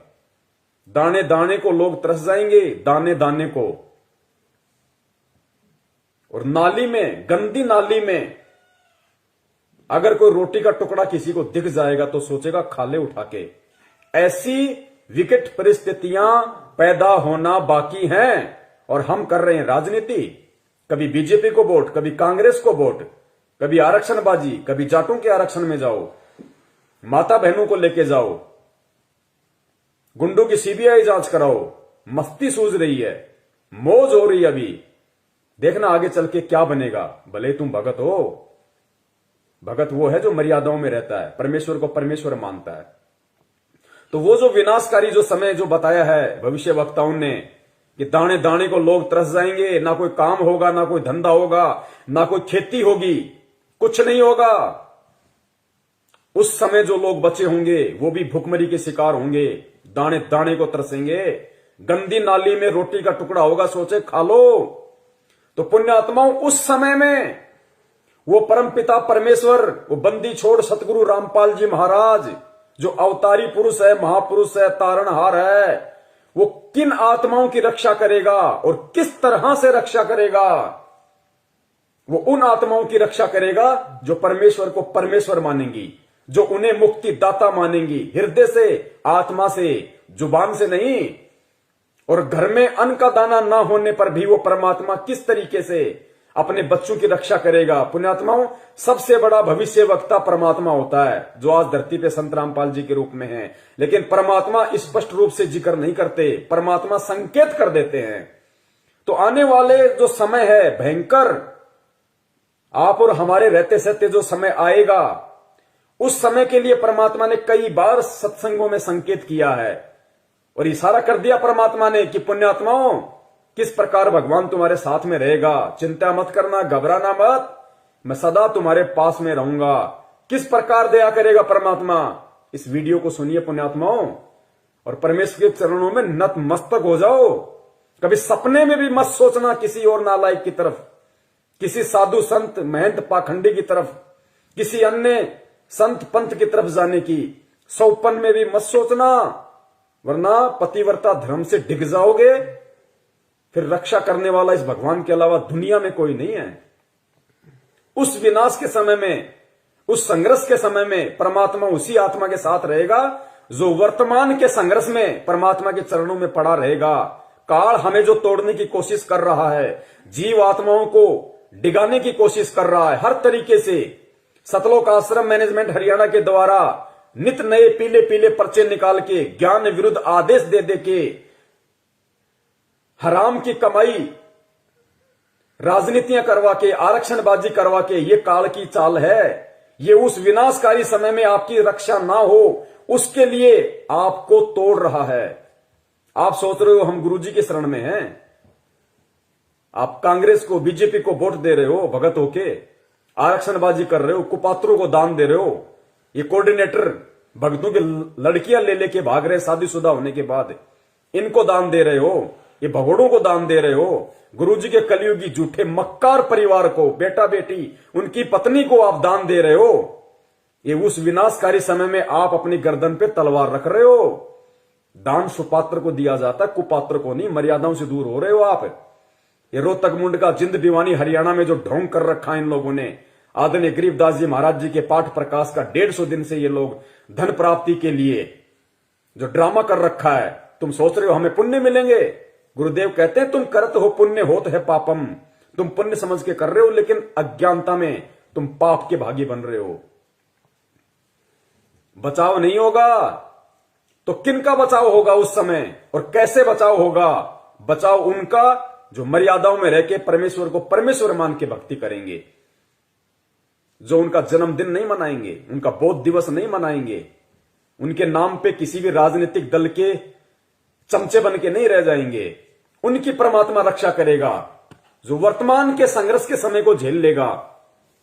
काल एक तरफ मैनेजमेंट के माध्यम से संगत को तोड़ने की पूरी कोशिश कर रहा है, दूसरी तरफ नकली संतों को, पाखंडियों को खड़ा कर रहा है गुरुदेव के वचनों में, वाणियों में, मीन में कर करके, और गुरुदेव से आत्माओं का विश्वास तोड़ने की कोशिश कर रहे हैं। परमेश्वर कहते हैं बीजक की बाता कहें बीजक नाही हाथ, पृथ्वी डुबोवन उतरिए कर कर मीठी बात। उनके मीठे मीठे श्लोक सुन के, उनकी बातें सुन के हम सोचते हैं कि वहां मूल ज्ञान है, वहां पवित्र ज्ञान है, वहां ये है, वहां वो है। महीने 2 महीने जाते हो, फिर गधे की तरह मुंह लटका के वापस आते हो। भगवान से दूर हो गए, ना इधर के ना उधर के, धोबी के कुत्ते वाली हालत हो जाती है तुम्हारी। काल ऐसा करके छोड़ देता है। तो इस वर्तमान के संघर्ष के समय में जो संघर्षशील रहेगा, जो न टूटेगा, न डिगेगा, न झुकेगा, न मुड़ेगा, भगवान को सिर सौंप दिया तो सौंप दिया, उस आत्मा की परमात्मा फिर उस संघर्ष के समय रक्षा करेगा जो आज उस परमात्मा के लिए संघर्ष कर रहा होगा। और किस प्रकार परमात्मा रक्षा करेगा? भक्तिहीन प्राणी और जो भगत आज मर्यादाओं में नहीं है, जो परमेश्वर को परमेश्वर नहीं मान रहे, उनकी स्थिति होगी उस समय कि गंदी नाली में अगर रोटी का टुकड़ा भी मिल जाए तो खाने को मजबूर होंगे। और जो भगत होंगे, जो सत्सेवक होंगे, सच्चे सेवक होंगे परमात्मा के, उनकी परमात्मा कैसे रक्षा करेगा? सुनो गुरुदेव के मुख कमल से। जैसे दास बार बार आपको कथा सुनाता है कि जिस समय परमात्मा के नाम से झूठी चिट्ठी लिख दी थी कबीर जी के नाम से, और 18 लाख प्राणी साधु संत आगे थे। वो साधु संत कौन थे? घर छोड़कर जंगलों में अपने गुरुओं के पास भक्ति के लिए, भगवान के लिए भटक रहे थे। वो उनकी विशेष प्यारी आत्मा थी। अब वहां उन 18 लाख को 3 दिन तक झोपड़ी में बैठे गरीब जुलाई ने, वो तो भगवान थे, लीला कर रहे थे, 3 दिन तक उनको वो भोजन खिलाया जो कभी सुना भी नहीं था उन महापुरुषों ने, भक्तों ने, साधुओं ने। और सोना की मोहर दी और दोहर दी और छक्के हलवा पूड़ी कचौड़ी जलेबी छक छक खावा छप खावा दिन में भूखे मरे तिंदरे बुगड़े खानिए थे होते। तो उनके लिए जब ये लीला कर दी, पृथ्वी का को माल भी नहीं था, सतलोक से ला दिया जाता है। पृथ्वी का माल नहीं था, काशी का भंडारा किया परमेश्वर ने, 18 लाख को खिलाया दिन में 4-4 बार। इस पृथ्वी लोक का नहीं था, वो सतलोक से लाए थे परमात्मा। और फिर आगे देखना पुण्यात्माओं, किस प्रकार उस विनाश के समय में जब ऐसी संकट पैदा होगा, ऐसी विकट परिस्थितियां पैदा हो जाएंगी, क्योंकि गुरुदेव तो परमेश्वर है, अंतर्यामी है, उनको तो पता है उस विनाश के समय का। उस समय का थोड़ा सा जिक्र परमेश्वर ने किस प्रकार किया कि बच्चों तुम्हारे घर में अगर 2 दाने भी होंगे तो परमात्मा क्या करेगा, फिर देखना। उसको कहते हैं भक्ति का प्रतिफल। मेरे बुगड़े खानिए थे होता है। तो उनके लिए जब ये लीला कर दी, पृथ्वी का को माल भी नहीं था, सतलोक से ला दिया जाता है। तो आने वाले समय में जैसे जनसंख्या बढ़ रही है, 100 वर्ष के बाद क्या खाएंगे ये, अगर ये माहौल नहीं बदलाते। फिर भगवान व्यवस्था करेगा, आपके घर में 2 दाने होंगे, तड़के भरा पाओगा मटका, पिप्पा भरा पाओ।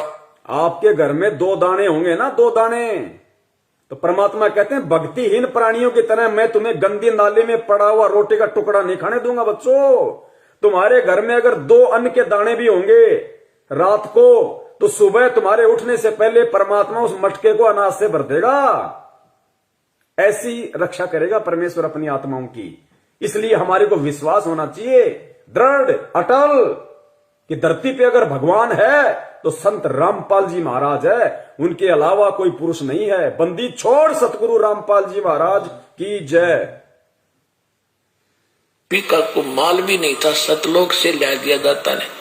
तो आने वाले समय में जैसे जनसंख्या बढ़ रही है, 100 वर्ष के बाद क्या खाएंगे ये, अगर ये माहौल नहीं बदलाते।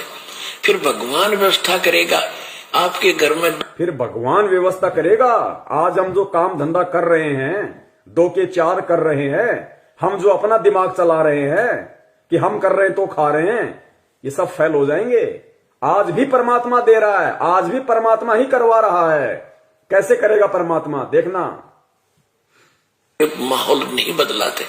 फिर भगवान व्यवस्था करेगा, आपके घर में 2 दाने होंगे, तड़के भरा पाओगा मटका, पिप्पा भरा पाओगा आटेगा। इस तरह कर देगा दाता आपके लिए। लेकिन साध वचन पलटे नहीं, चाहे पलट जाए ब्रह्मांड। अगर परमेश्वर ने ये वाणी कही है कि आपके घर में 2 दाने होंगे, सुबह मटका भरा हुआ मिलेगा, तो वो विकट समय आएगा, वो 2 दाने वाला समय आएगा भाई। तभी परमेश्वर ने इस वाणी का जिक्र किया, ये बात कही है परमात्मा ने कि आपके घर में 2 दाने होंगे। नहीं तो भगत आज हम अपना काम धंधा कर रहे हैं, अपना कमाई रहे ना, लेकिन एक समय ऐसा आएगा ना काम होगा, ना धंधा होगा, ना कोई घर से बाहर निकलेगा, डरेंगे, सहमे हुए होंगे, डरे हुए होंगे। उस समय परमात्मा कहते हैं कि जो भक्तिहीन प्राणियों भूख के मारे क्या करेंगे, कब तक घरों में बैठे रहेंगे। ना ये ब्रह्मा रक्षा करेगा, ना विष्णु करेगा, ना दुर्गा करेगी, ना काल, ना महाकाल, ना देवी देवता, ना भैरू, ना भूत, ना यार, ना रिश्तेदार, ना मां, ना बाप। आज हम जिनके लिए भगवान से दूर हो रहे हैं कि मेरी मां रुष्ट हो जाएगी, मेरा बाप मुझे लड़ेगा, मेरी पत्नी मुझे छोड़ के चली जाएगी, उस समय कोई नहीं आएगा, वो परमेश्वर आएगा उस समय रक्षा करने के लिए। किनकी? जो भक्ति करेंगे, जो भक्ति करने की इच्छा से होंगे। बढ़ रही है, 100 वर्ष के बाद क्या खाएंगे ये, अगर ये माहौल नहीं बदलाते।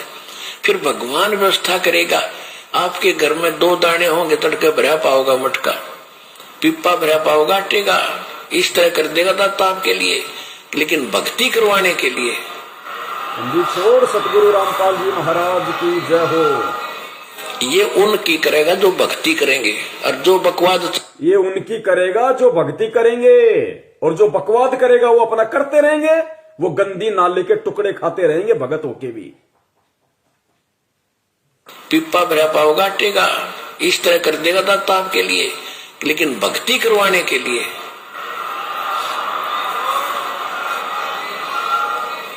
ये उनकी करेगा जो भक्ति करेंगे, और जो बकवाद चाहोगे वो अपना करते रहियो। ठीक है, जैसा भक्ति भजन करेंगे उनका लाभ मिल जाएगा, लेकिन वो उसमें से खड़ी रह जाएंगे। राजनीति करने वाले करते रहियो, आरक्षणबाजी करने वाले करते रहियो, परमात्मा रक्षा उनकी करेगा जो भक्ति करेंगे। जिनका मकसद मोक्ष प्राप्ति का होगा, कांग्रेस को जिताने का, बीजेपी को जिताने का नहीं। तो कितने लोग आज मर्यादाओं में हैं और कितने लोग भगत होकर भी अपने आप को भगवान का भगत समझते हुए भी मर्यादाओं से दूर हैं। ये अपना आकलन स्वयं कर लें। दास की यही विनती है, यही प्रार्थना है। सत संदेश हम देते रहेंगे जब तक परमेश्वर हमें सद्बुद्धि देते रहेंगे। और निवेदन करूंगा सभी भाई बहनों से, वीडियो को ज्यादा से ज्यादा, ये ऐसा वीडियो है, ये बहुत लंबा चलना चाहिए वीडियो, हर आत्मा तक संदेशा पहुंचना चाहिए। अभी दास इसको फेसबुक पे जाके और दोनों पार्ट को एक कर देगा ऊपर नीचे। उसके बाद में पुण्यात्माओं जितना हो सके वीडियो को शेयर करें, ताकि जिस प्रकार परमेश्वर ने आप और हमारे ऊपर दया करी है उसी प्रकार परमात्मा हमारे अन्य भगत भाई बहनों पे भी दया करें, उनको भी परमेश्वर सद्बुद्धि दे, उनको भी समझ में आए, वो भी परमेश्वर को परमेश्वर माने। ठीक है, जो गलती उन्होंने परमात्मा का जन्मदिन मना के, बोध दिवस मना के कर दी है, अगली बार उनसे वो गलती ना हो, अगली बार उनसे वो गलतियां ना हो, वो भी आप और हमारी श्रेणी में आ जाएं, वो भी सत्सेवकों की श्रेणी में आए। तो हमें प्यार से, प्रेम से, बहुत ही आधीनी से परमपिता परमेश्वर जी के चरणों में बैठ के उनकी प्रेरणा से हमें ये सेवाएं करनी है, साथ में अपनी भक्ति भी करनी है, ताकि परमेश्वर भक्ति से ही प्रसन्न होंगे। सेवाओं का पुण्य अलग है। तो पुण्यात्माओं परमेश्वर दया करें, हम यही उनसे विनती करेंगे बारंबार उनके चरणों में दंडवत करते हुए कि परमात्मा साध संगति के लिए आप हम सत्सेवकों को लाइव शंका समाधान प्रोग्राम से जोड़े रखिए। आप इसी प्रकार हमारे सभी भाई बहनों का, हम एक दूसरे का इसी प्रकार भक्ति में विश्वास बनाए रखिए। हमारे अंदर वो दृढ़ता, वो विश्वास आप जी पैदा कीजिए, ताकि परमात्मा सपने में भी हम अपने पतिव्रता धर्म से दूर ना हो सकें। हम आपके चरण कमलों से परमात्मा सुई के नोक जितने भी दूर ना हो। और परमेश्वर यदि हमारा ऐसा कोई दुर्भाग्य, हमारा ऐसा कोई कुसंस्कार यदि हमारी ही किसी मूर्खता और गलती के कारण आना भी हो, तो परमात्मा उसी समय हमारी जीवन लीला समाप्त कर देना और अगला जन्म परमात्मा उस समय देना जब आप हमारा मोक्ष कर सको, हमें सतलोक पहुंचा सको। बंदी छोड़ सतगुरु रामपाल जी महाराज की जय हो। सत साहेब।